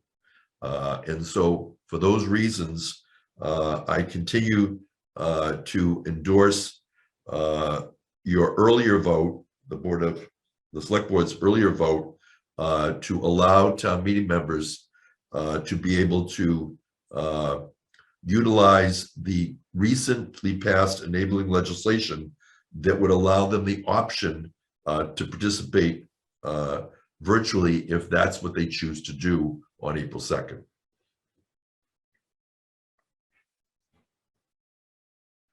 Any other questions or comments? Mr. Costello, you have your hand up? I do, Chairman. Thank you very much for recognizing me. My name is Alan Costello, a town meeting member representing Precinct 10. I spoke before you last week. I'm also a member of the Committee of Precinct Chairs. Mr. Trifiletti is correct. Town meeting members were involved in a poll. We discussed the results of that poll. I believe it was last Monday night. There was 3 questions in that poll, and there were 100, I believe 106 or 108 town meeting members that were involved in the poll. Of the 3 questions, there was no mandate. I'll give Mr. Trifiletti that word, but all of the 3 questions were in favor of a in-person meeting, a hybrid meeting, and no virtual meeting. We have told that to the moderator, and we've talked to the moderator as he suggests leading up to this town meeting, and it didn't seem to carry any weight. Committee of Precinct Chairs is not advocating for an in-person meeting as much as it is a hybrid meeting. Now, we were sort of stopped in our tracks by the moderator, by him spouting out that a hybrid meeting is not allowed per the legislation of 2022. And he's gotten that information, as the temporary town manager has, from town council. Well, I went out and I took the step and I talked to our state delegation, Mr. Moratori and Ms. Lenatra, and actually other representatives throughout the Commonwealth that represent people that have town meetings. And what had happened, he's correct. There's no language in legislation that says the word hybrid. So when they realized this, Mr. Moratori told me that they went to the Attorney General's office. The Attorney General gave them direction that it can happen, but what they were going to do was leave it up to the individual communities and their town councils. Now, our town council, Mr. Rich, has determined that Plymouth cannot have a hybrid meeting. And I have the documentation that was the email thread that says that. And it's anemic, it's very weak. I'm very unimpressed with this determination. And like last week, I asked if this board would allow a second opinion. I think the town of 65,000 people, a budget that we just voted on in excess of $255 million, deserves a second opinion. We have an individual, to the best of my knowledge, does not live in town, who's dictating how this form of government is going to conduct their business for the people coming up this spring. Now, the Committee of Precinct Chairs would like to explore a hybrid meeting. It takes care of the best of both worlds. If someone's not comfortable attending the indoor meeting, they're welcome to stay at their own location. We certainly have the technology for that. But if you're able and you're willing to meet in a central location, Plymouth North High School, Memorial Hall, any venue you might suggest, there's a majority of people that answered that poll that would attend. And that's what we would like to do, get back into that room.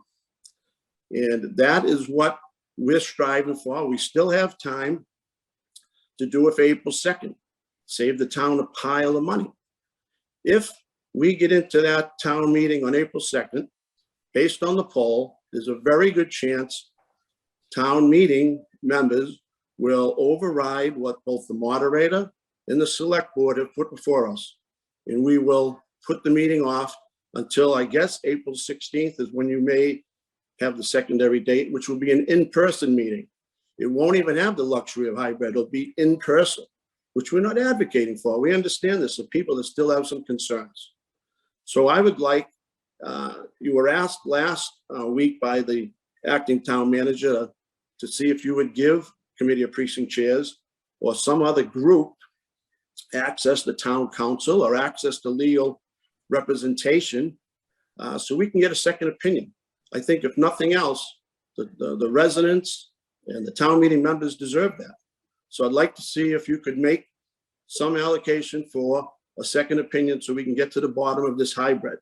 What Mr. Trifoletti is telling you and what the town council is telling you is not 100% factual. And we'd like to get to the bottom of it. Thank you. Mr. Brewster, new information? Yeah, no, I'd like to echo what Alan has said. My concern is that we're getting away from what town meeting is really about. You know, we talk about, Kenny Howe and Charlie Bandini, members who are up in their age who make it to town meeting. And I'm very distressed that town meeting members are saying, well, it's so much easier to make it, virtual. I could be in another state. I could be completely out of town and come to town meeting. It really distresses me that, my father was a town meeting member for, over 40 years, and he took it very seriously. And it's a commitment to come to town meeting.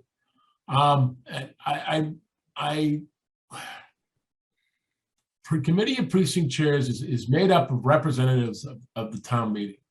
And we did take a poll. There was over, I believe, 95 members who answered the poll. It was open to all town meeting members. And I just would like to, I'd like it to be known that a lot of the public, of the town meeting public, is looking for representation. There is a fair amount of people who want an in-person meeting. And I don't think they feel that they've been heard.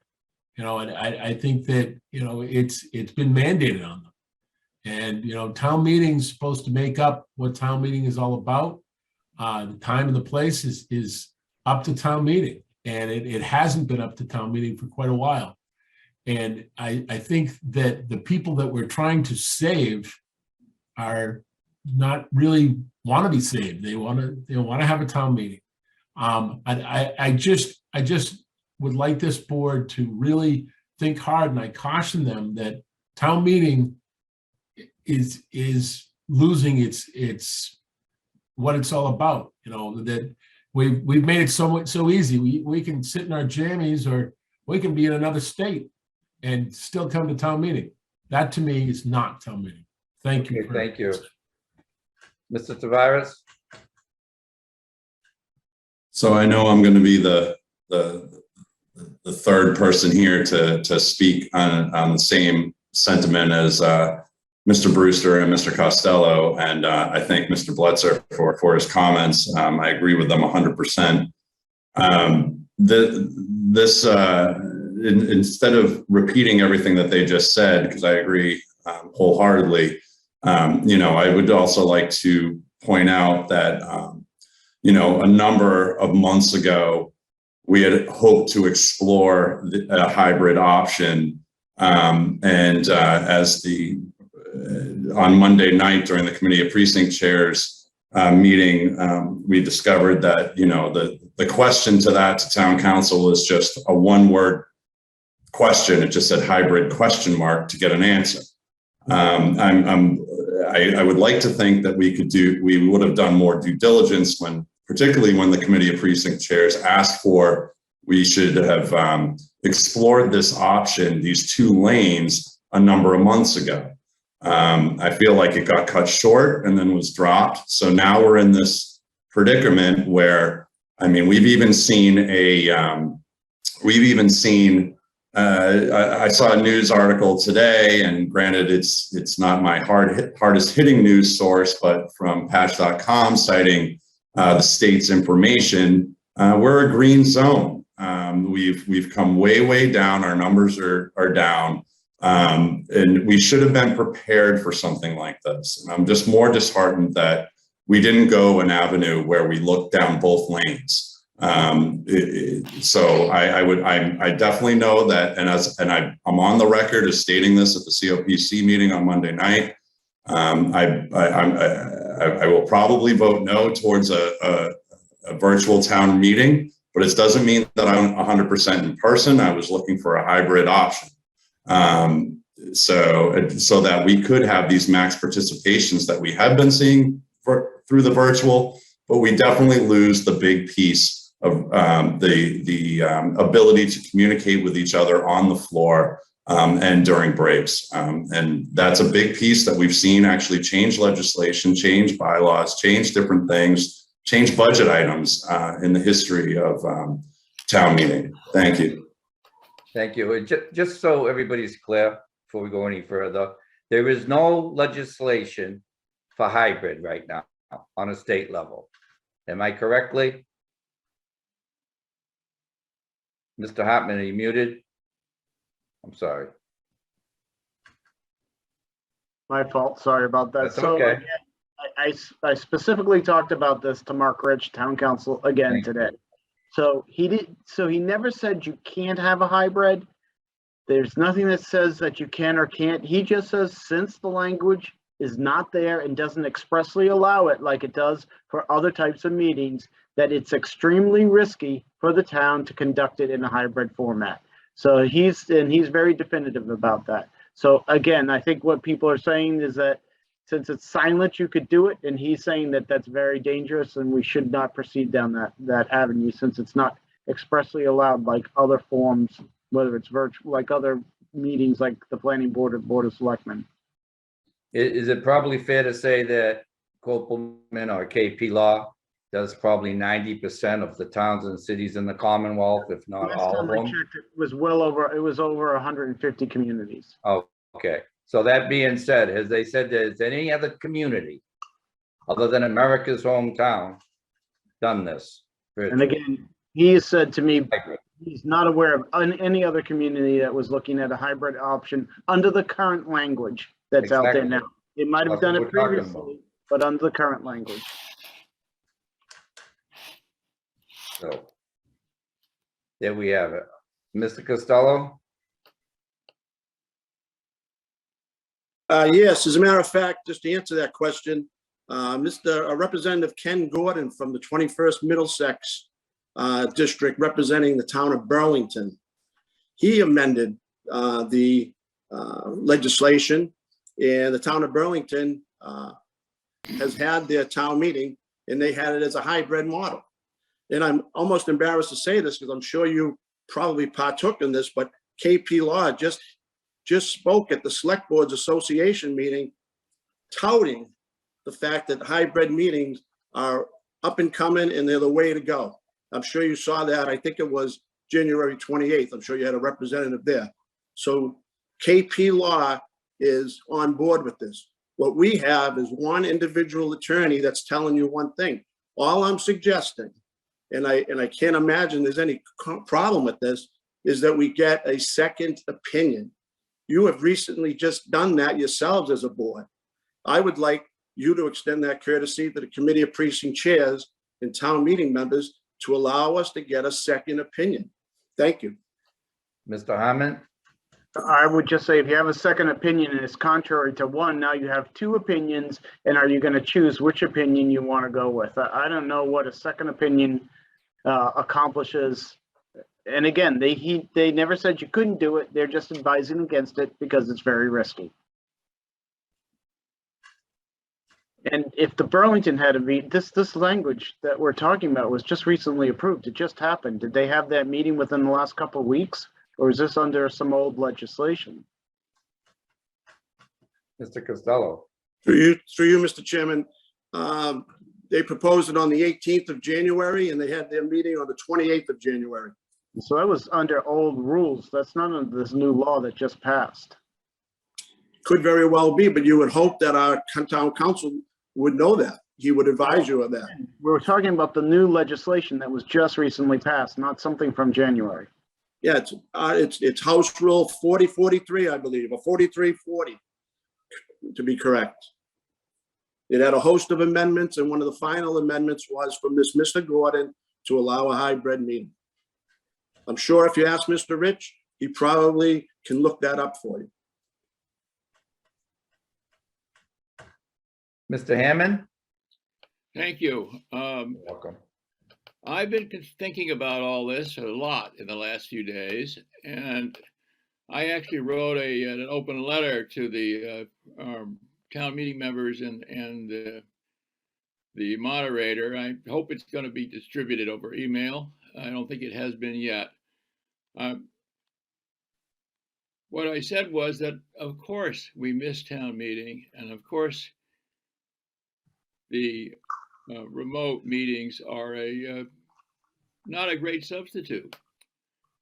But as a person in my 80s, I'm very well aware that the people as old as I am, and there are quite a few of us in town meeting, are considered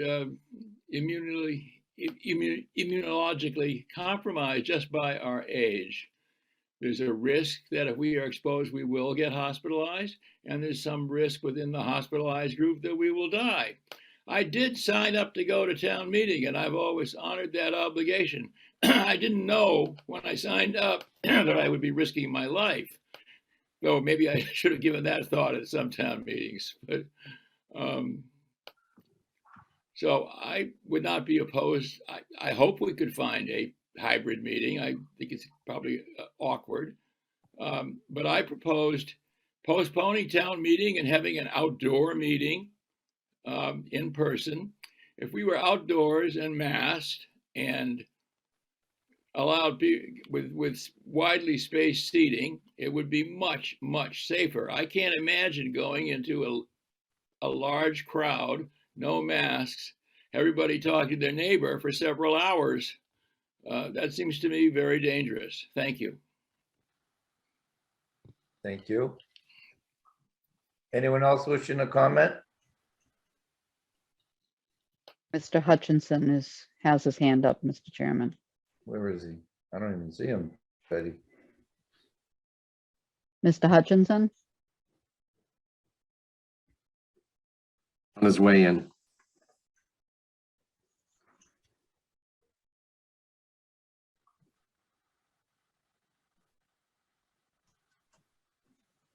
Mr. Hutchinson?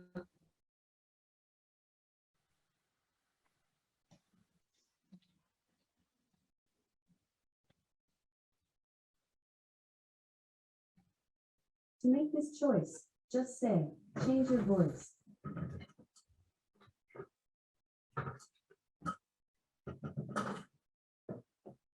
Can you hear me?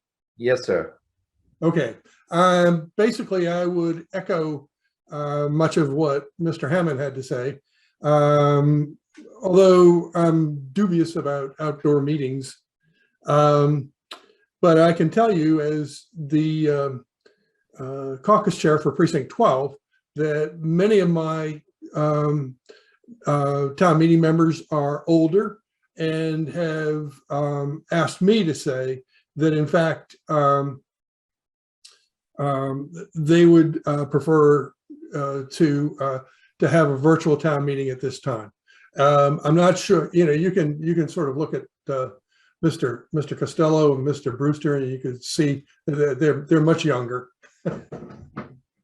And they probably are not nearly as vulnerable as those of us into our 80s. So I just wanted to make that point for Precinct 12 caucus members and to support John's comments. Thanks. Mr. Chair. Yes. Yes, I just wanted to update the board. I have in front of me Chapter 22 of the Acts of 2022. I believe it was signed by the governor on February 15th. And so that is the current enabling statute as of mid-February. And it does not provide for a hybrid alternative. And so as moderator, I've been following the advice of town council, and I would agree with Lee Hartman that with a month to go before town meeting, it probably doesn't make sense to do what we would call in the legal world forum shopping, where you shop around to try to get the answer that you want. We've got an answer from KP Law, and at least for now, I'm following their legal opinion.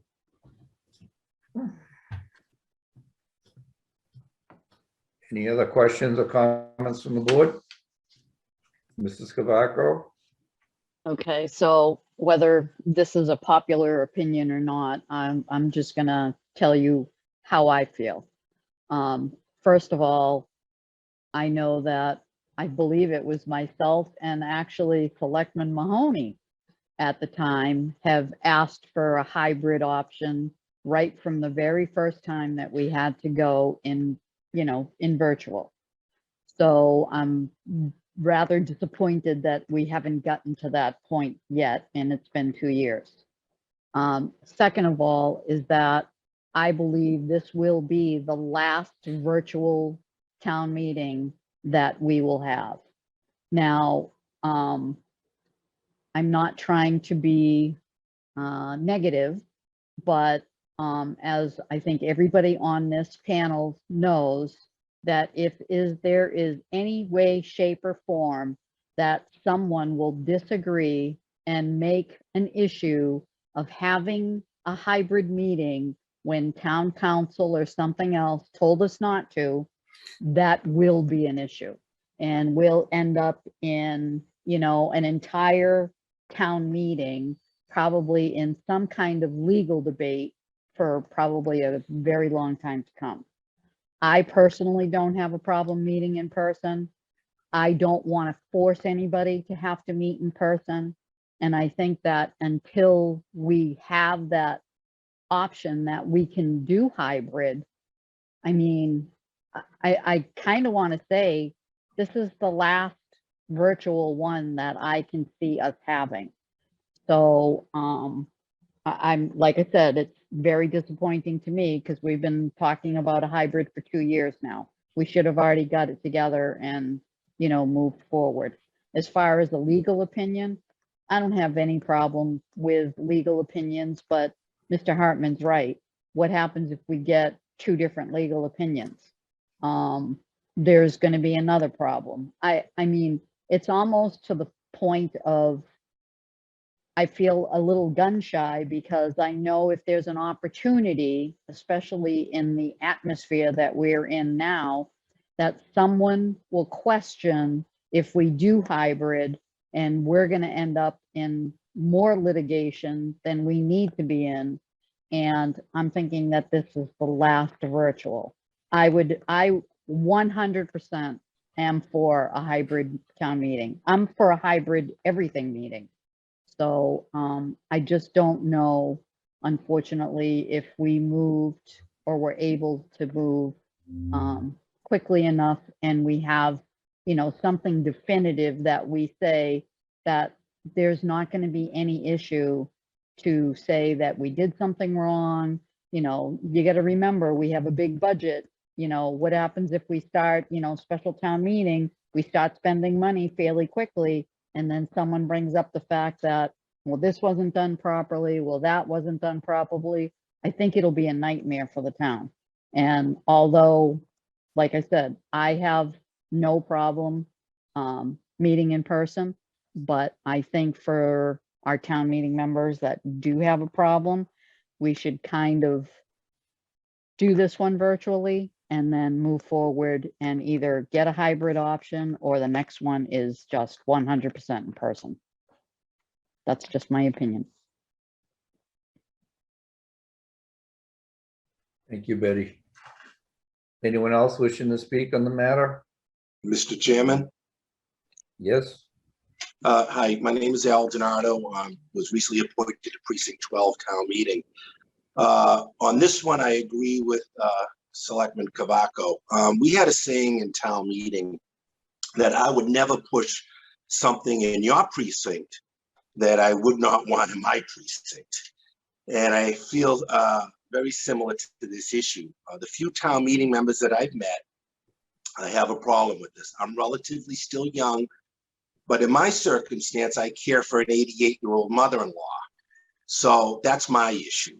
I was just surprised at the legislation. It is vague. It could be read both ways. I mean, in one sense, they're saying that the public can come in person or remotely. So, but I agree with the town council taking it on the conservative end. Again, I repeat what others have said. Remote hybrid is the future. I think it would allow younger people to be involved in the process. It could allow shut-ins to be allowed. We had an issue of the chair of the Disability Commission in my own town. It was a big deal for her to come to town hall to these meetings. So I think this is the good out of all this is it's opened up this idea that we can conduct these meetings both ways. So, and I know you're in a tough situation tonight. The moderator is trying to it's really up to town meeting, and the moderator's not doing anything wrong, in my opinion. We're under an emergency order, and they gave that authority to the moderator because we're under an emergency order. We had no choice at the time. So I just want to leave you with that, and thank you for your time. Thank you. Anyone else wishing to comment on this? Mr. Costello? Yes, Mr. Chairman, just one final thing for the record. Town council, who was the client the town council was addressing their determination to? Was it the moderator? Was it the taxpayer, or was it town management?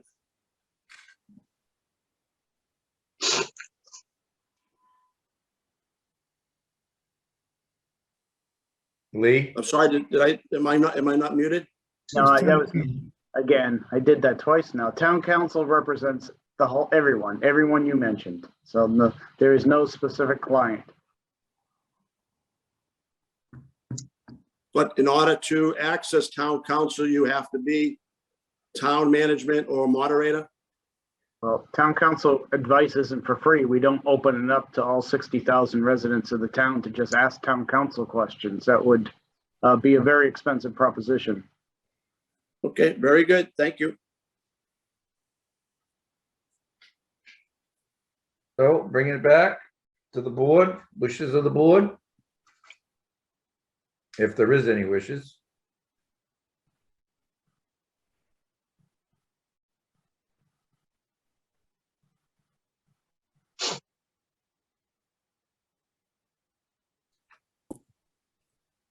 Okay, so I guess it stands as is. So the vote that stands now is only one option, and that option is to do a virtual meeting. If town meeting does not agree with that, then we will have to go back through the whole process and repost everything and start over to do an in-person meeting. Right. So it's really, they open up their meeting and do their stuff there. Well, no, if town meeting votes not to do a virtual meeting, then we will have to then we'll have to repost a new warrant, pick a new date, and go through the whole posting of the warrant all over again as if it was a new town meeting. Okay. Oh, so it's either in person or virtual? No, your vote that stands right now says it only can be virtual. And if town meeting does not agree with that. If I make a motion to have an in-person meeting, can I make that motion? Yeah, you would vote to probably, I think, to rescind the previous vote of the board to allow for But I need somebody on the assenting side to do that. I would disagree. I mean, those are No. Robert's rules, and you do not go by Robert's rules as a board. You just need a second. So I'll make a motion to have an in-person meeting, town meeting. Is it seconded? I'll second that. Second, discussion. All those in favor? Oh, wait a minute, Larry, hold up. Did you want to comment, Betty? I did. Go ahead. Lee, I mean, I understand Mr. Costello and the other folks on here. Are there specific questions that they're looking for council to answer that we could send them? I don't want anybody to feel like we're trying to do something and not be transparent about it. I mean, if our town meeting members have questions and our committee of precinct chairs have questions, I want them to be able to get them answered. So if the board's preference is to make town council available for a committee of precinct chairs meeting, we can certainly do that. Well, I'm more thinking that if the committee of precinct chairs can put together their questions that we can send to town council, I don't have an issue with getting those answers. And I'd also like to know if there's, sorry. I'd also like to know if there's any type of legislation that we can move forward with for a hybrid meeting. Because I agree, this is the wave of the future. I mean, we can't we can't hide from it. Some people love in person, some people love, love virtual. So, I mean, there's plenty of studies out there that we have more interaction, or more people involved, in the virtual process, probably more with hybrid. So, I mean, is there anything we as a town or a board can do to say, we are looking for legislation for a hybrid option? So I would say that my recommendation would be for you to vote tonight to instruct me to contact Matt Moratori and ask him to file legislation on behalf of the town. Whether or not that goes somewhere or not, but we can certainly ask him to file that legislation to seek that hybrid option. Well, there's a motion on the floor right now, but All right. I would certainly be happy to make that motion after this motion is heard. Okay. I would have to say, I agree with Betty on pretty much all the points. But I am not comfortable, as I said last week, making a decision to make people go to town meeting who are very uncomfortable and who are, of a certain age that it's not a good idea. I mean, any doctor will tell you that. And I feel my job, number one and foremost, is the health and security of all the residents. So I will agree and I will support answering some questions if you have some to send on to our town council. But I am not going to vote in favor of in person, especially without the Board of Health lessons with it. So, Mr. Bledsoe? My reason for doing this is that if we can get the votes to make it in person, then it might get some people to get a little aggressive to try and get the hybrid. Okay? To make that work. So, and I wouldn't be opposed to that. But I think if we vote for virtual, nothing's going to be done. It's just going to be virtual. So I'm hoping that if I can get a 3-2 vote here in favor of in person, that the wheels will start turning and something might happen, and we might get a hybrid meeting, and that's what I'm hoping for. So people don't have to come in person if they don't have to. But if we go and vote for virtual, nothing's going to be done. It's just going to be virtual. So that's my motivation for this. Thank you. Mr. Helm? If I might speak to Mr. Bletzer and his concerns, I understand exactly where you're going with this. But I do believe that Selectman Cavaco and Chairman Quintal have given us something to go forward with today in exploring the idea of a virtual without forcing us into making a decision tonight. So I guess I mean, I'm not the chairman, but do you want to reconsider your motion? And then Selectman Cavaco will likely move some sort of format to explore the idea of a hybrid. And we will not have made our final decision until we've been able to research a hybrid to see if it's possible, rather than to vote on something tonight and force us in a particular direction, hoping that it helps us explore a hybrid option. Mrs. Cavaco? Actually, Charlie, I strongly disagree with you, but respectfully, of course, because we can't leave it up to someone to maybe move to say, oh, we're going to have a hybrid. What I'd like to do is, and we can, after you're done with this motion, I will make a motion to instruct Mr. Hartman, hopefully with the board's support, to figure out whether he has to talk to our town delegation, speak again with our attorneys, whatever it takes.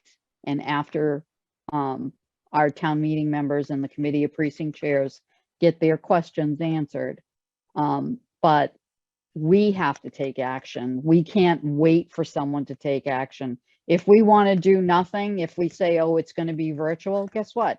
It is going to be virtual. But if we say, we want you to go to our state delegation and find out what we have to do to propose legislation for a hybrid meeting. That's what we have to do, not just leave it up to someone to say, oh, well, Plymouth's pretty upset and I've got some people calling me that are my constituents, maybe I should think about it. I think we have to be proactive.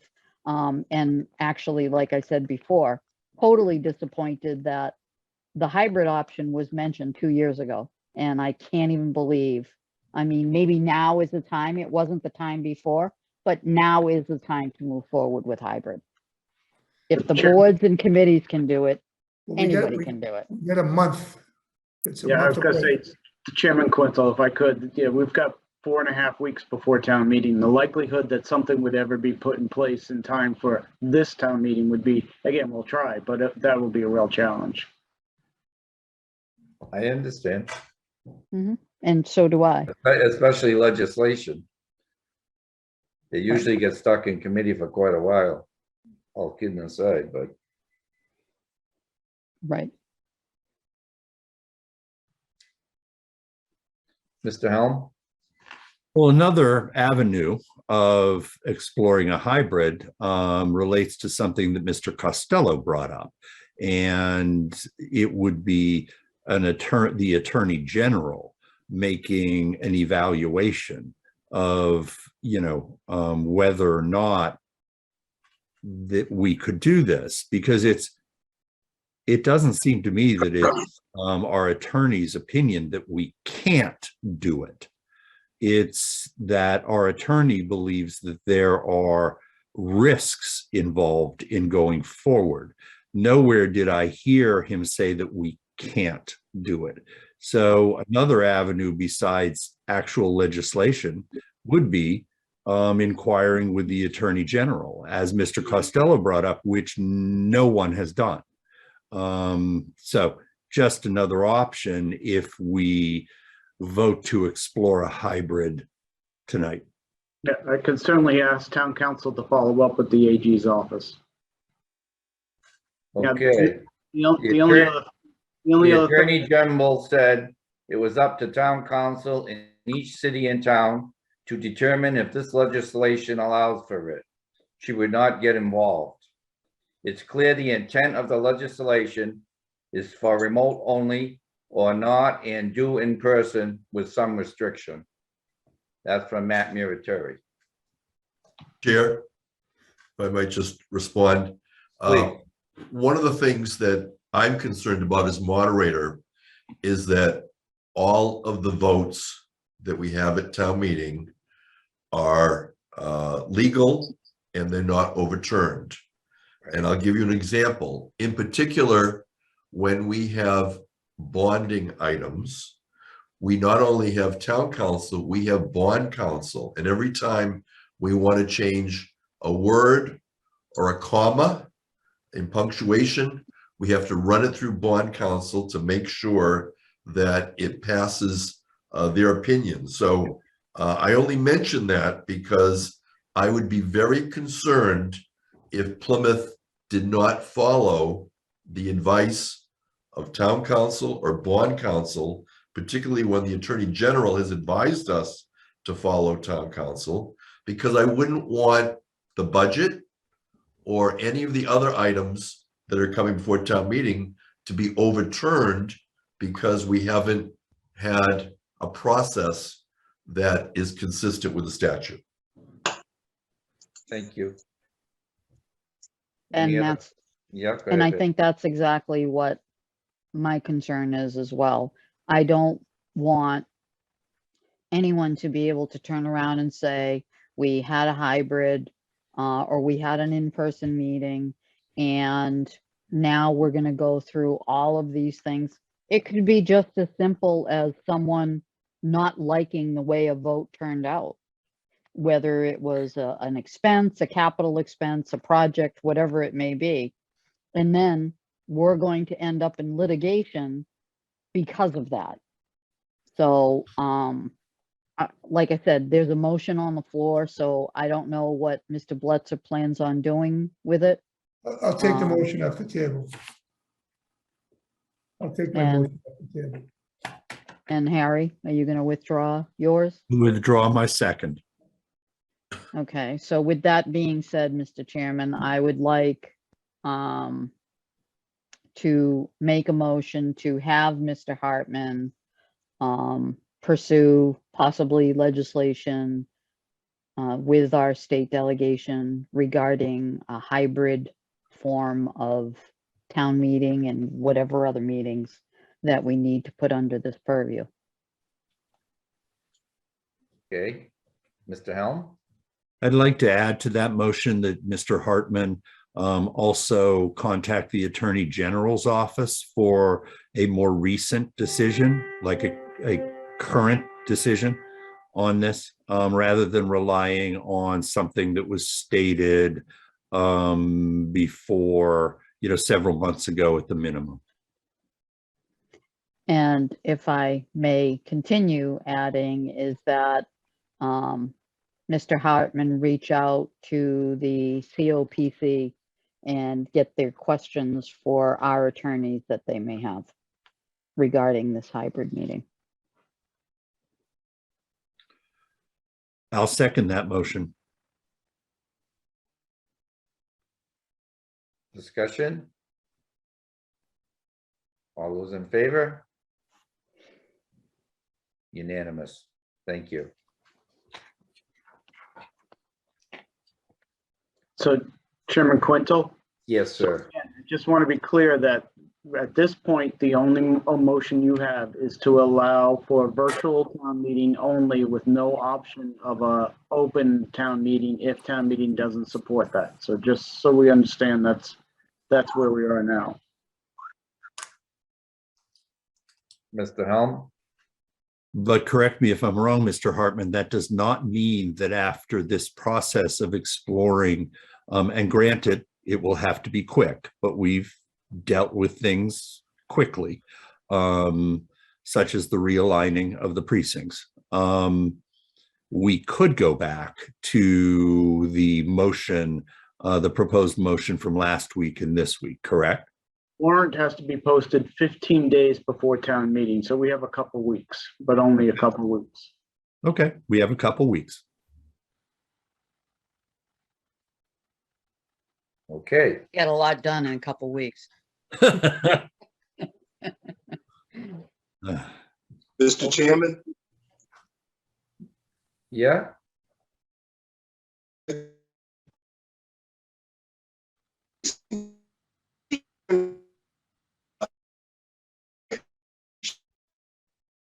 who's speaking? Anybody? excuse me. Who's speaking?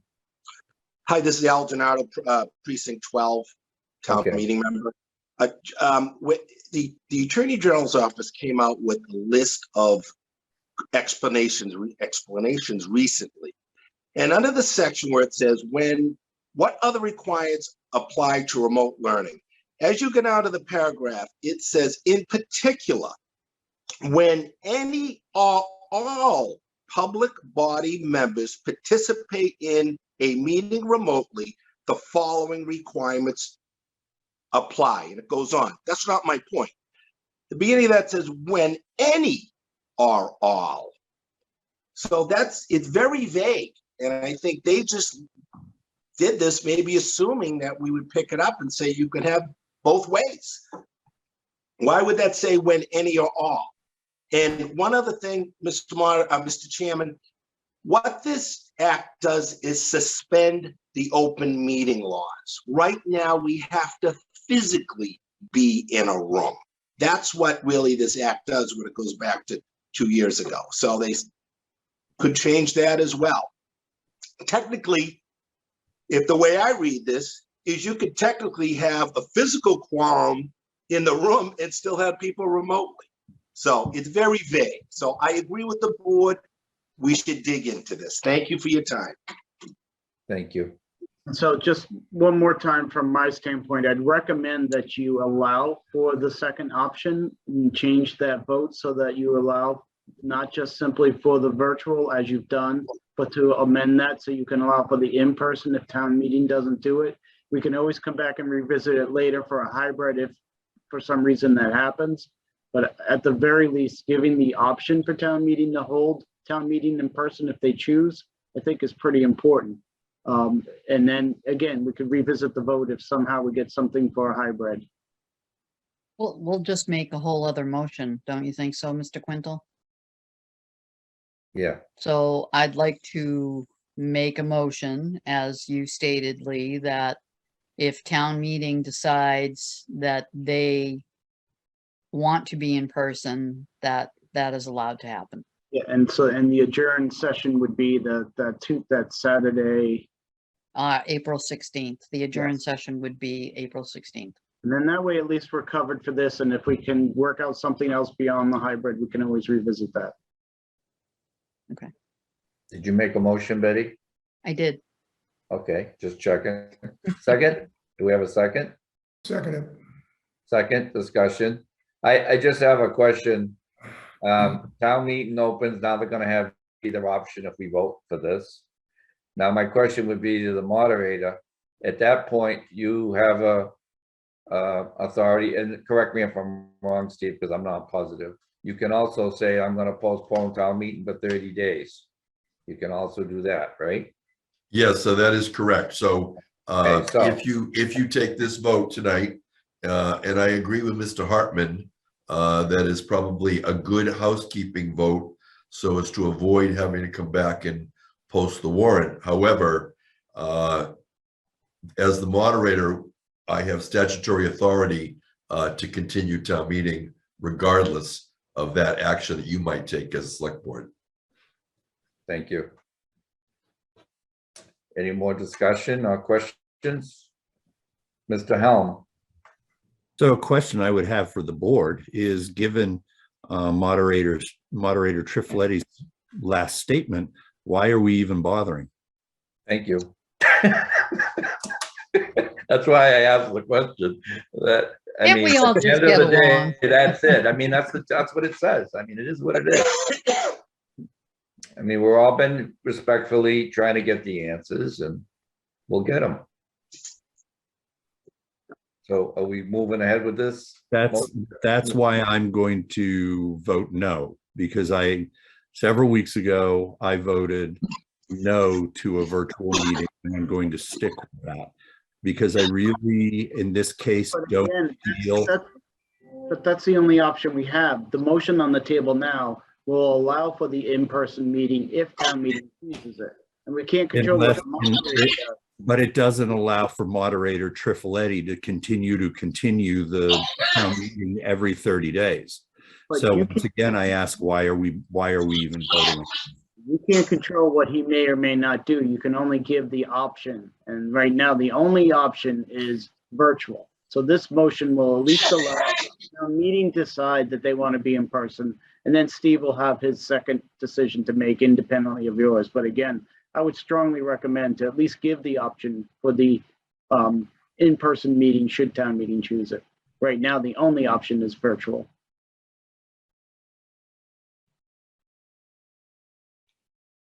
Any more discussion? All right, Betty, what was your one more time? Give me a motion just so everybody that's watching knows. The motion is to hold an in-person meeting on April 16th. If In-person the or town, virtual? All right, so to hold the virtual, but then to go, if town meeting doesn't vote to do virtual, to go to town to I was getting there, Lee. backwards. Okay. Go ahead. To allow an in-person meeting on April 16th if town meeting members decide that the virtual is not their option. How's that? At the April 2nd town meeting. All right. Correct.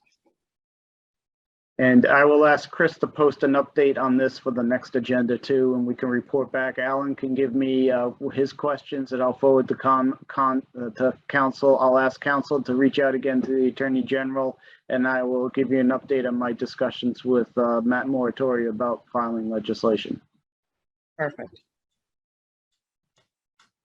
Just so you know, I did check with Matt Muratori 2 minutes ago, and that's where I read you the Attorney General decision not to get involved. And I've heard from Mr. Muratori in the past that they weren't going to file legislation. So maybe I'll have a change of heart. Well, again, I would say that if we request him to do it, that's a little different Maybe he than whether he, will. Okay. yeah. All right. So if this fails this vote here, that means they have to go virtual. Correct. But this vote passing can give them the right The to go, option. right, the option, I'm sorry, right, to go virtual or in person. And Correct. that still, even if they change that at the first town meeting, say, what is it, the second, I'm not sure of the date, then Steve has the right to say no go for 30 days. Correct. Okay, so all the options are still in play. Okay. All those in favor? I think we needed a second. Oh, I thought we have it. I'm sorry. I thought Harry seconded it. Oh, I'm sorry, Harry. A second. Thank you. Second by Charlie. Discussion. All those in favor? 2 in favor.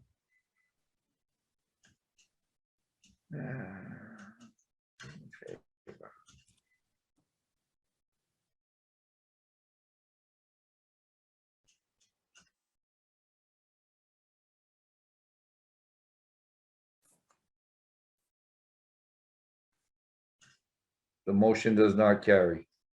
Okay, so we are then down to a virtual meeting only for town meeting at this point.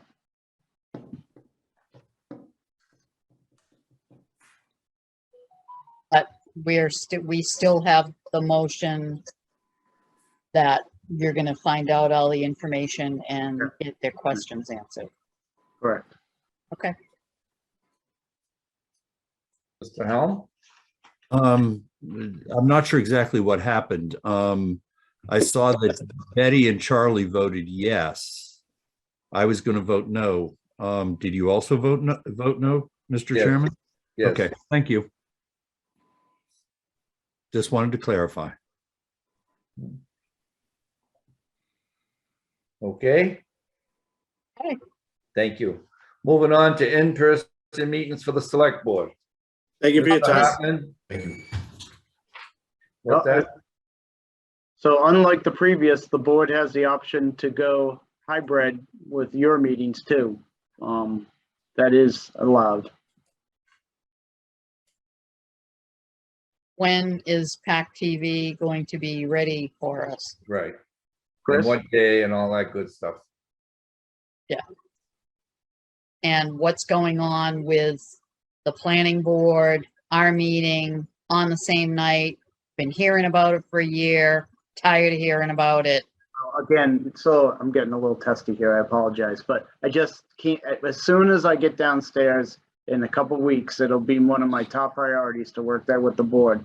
I just haven't had the ability right now to sit and try to coordinate that. But my goal is if this board chooses to stay on Tuesday night, to talk to the planning board about moving them to Wednesday night into the courtroom. I just haven't done that yet. Mr. Bedot, did you want to add some stuff about the mechanicals? Yeah, PAC TV said they'd be ready for the Great Hall and the 1820 courtroom for the week of March 14th. The other smaller rooms, they probably need a little more time. Okay. All right. And that's for a hybrid. That's Right. for a hybrid, correct. Okay, so if we can just, I know what you said, Lee, I heard you. But see if we can get an answer so we know on the 14th, because that's actually the day that Derek comes on full time. Right. Right, the 14th? Yeah. Yes. Okay, thank you, Chris. Thank you, Lee. Okay, town managers report. Just one thing to update the community on. We have plenty of test kits. They're here at Town Hall. We're actually now starting to make them available in different offices. People want those rapid test kits for COVID, they should contact us, contact the Board of Health. There are quite a few left in the town after we've done our giveaway. So shout out to Board of Health, and if there are groups, I would even say if there are places like maybe the VFW or the Legion who are interested in picking up a couple boxes to make them available, we have plenty of kits. So come on down and get them. Thank you, Lee. Anyone wishing to speak in public comment? Chris? Mr. Chairman, I'm sorry, go ahead, Betty. I'm sorry. Before public comment, and I know that there are some attendees regarding White Horse Beach, and I had every intention of doing this under new business, but wondering if I could actually raise an issue that I would like to make a motion regarding, if that's possible, before public comment. Sure. What Okay, would you like to? so after discussions with the White Horse Beach Parking Committee, I'd like to make a motion to reinstate that committee at least for another year to go through another season. I know we only went through one season, and the folks are a little concerned that we may not have every little bit of you know, all the little glitches out. So I'm actually asking to reinstate the White Horse Beach Parking Committee for another season, and we can revisit it after, you know, after next year. So I'd ask for a second. Second? Second. Discussion? All those in favor? Excuse me, before we vote, Betty, is this putting the original, is that your motion, the original people back on? Yes, yes. Okay. All right. The group wasn't aware, and all of us are aware that once a committee finishes its charge, it's normally disbanded.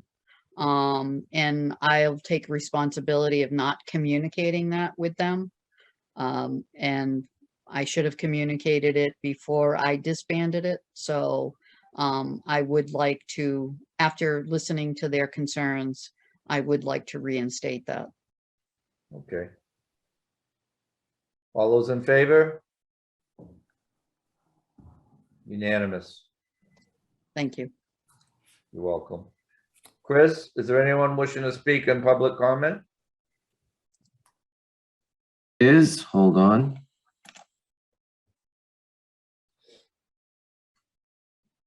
Mr. Donato again.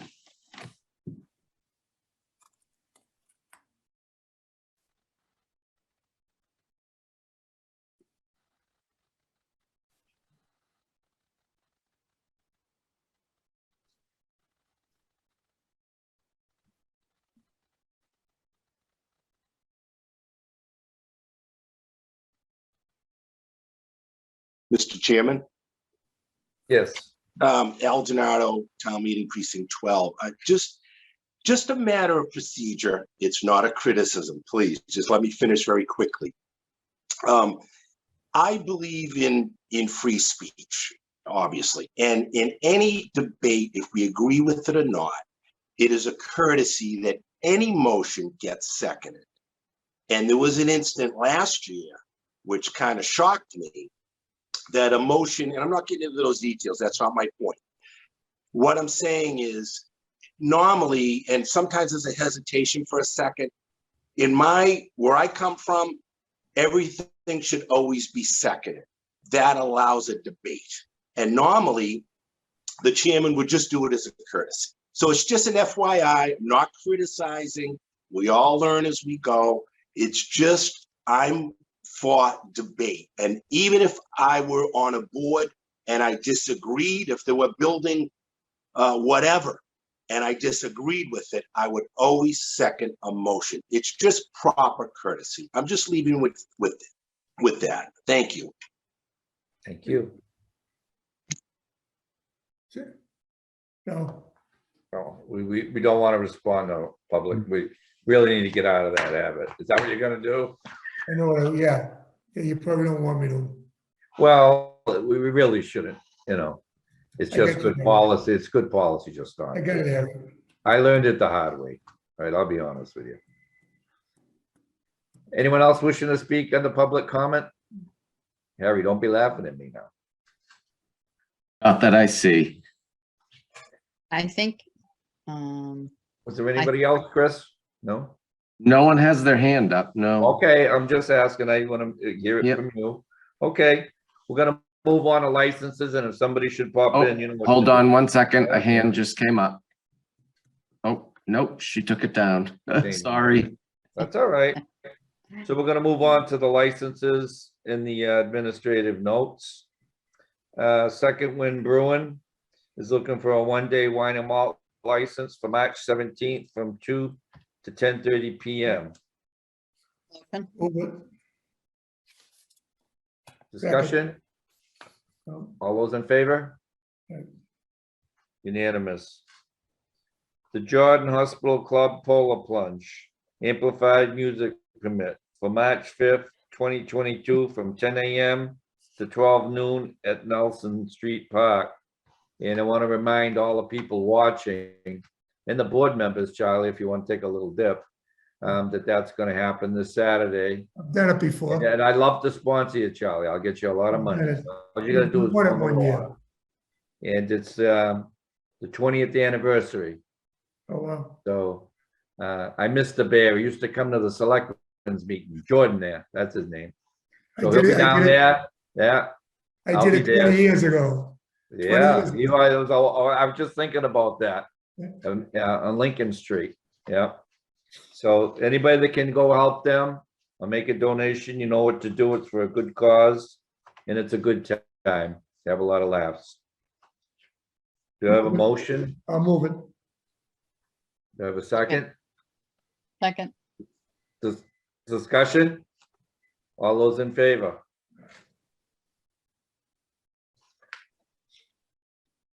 New Camp Corp. Doing business as the store at Sandy Pond, pledge your license to and inventory to the Rockland Trust Bank. Move it. motion, second, Discussion? All those in favor? Unanimous. Eversource and Verizon, poll petition, work order number 68146, 6814648. One new poll. motion, Second. Discussion? All those in favor? We have another one. Eversource and Verizon, poll petition, work order number 6915974. motion, Second. Discussion? All those in favor? Unanimous. We have the second administrative note has been withdrawn. So we have one, as it's listed here, number 1, 3, and 4. Move them. motion, Move them all. Yep. Second. Second, discussion. All those in favor? Unanimous. Committee liaison updates. Designee updates. Old business. Letters. New business. I'll be looking for a motion to adjourn. Motion to adjourn. And I want to thank everybody for watching. We'll see you next week. And please keep in your thoughts and prayers the people of the Ukraine. Thank you and good night. good night.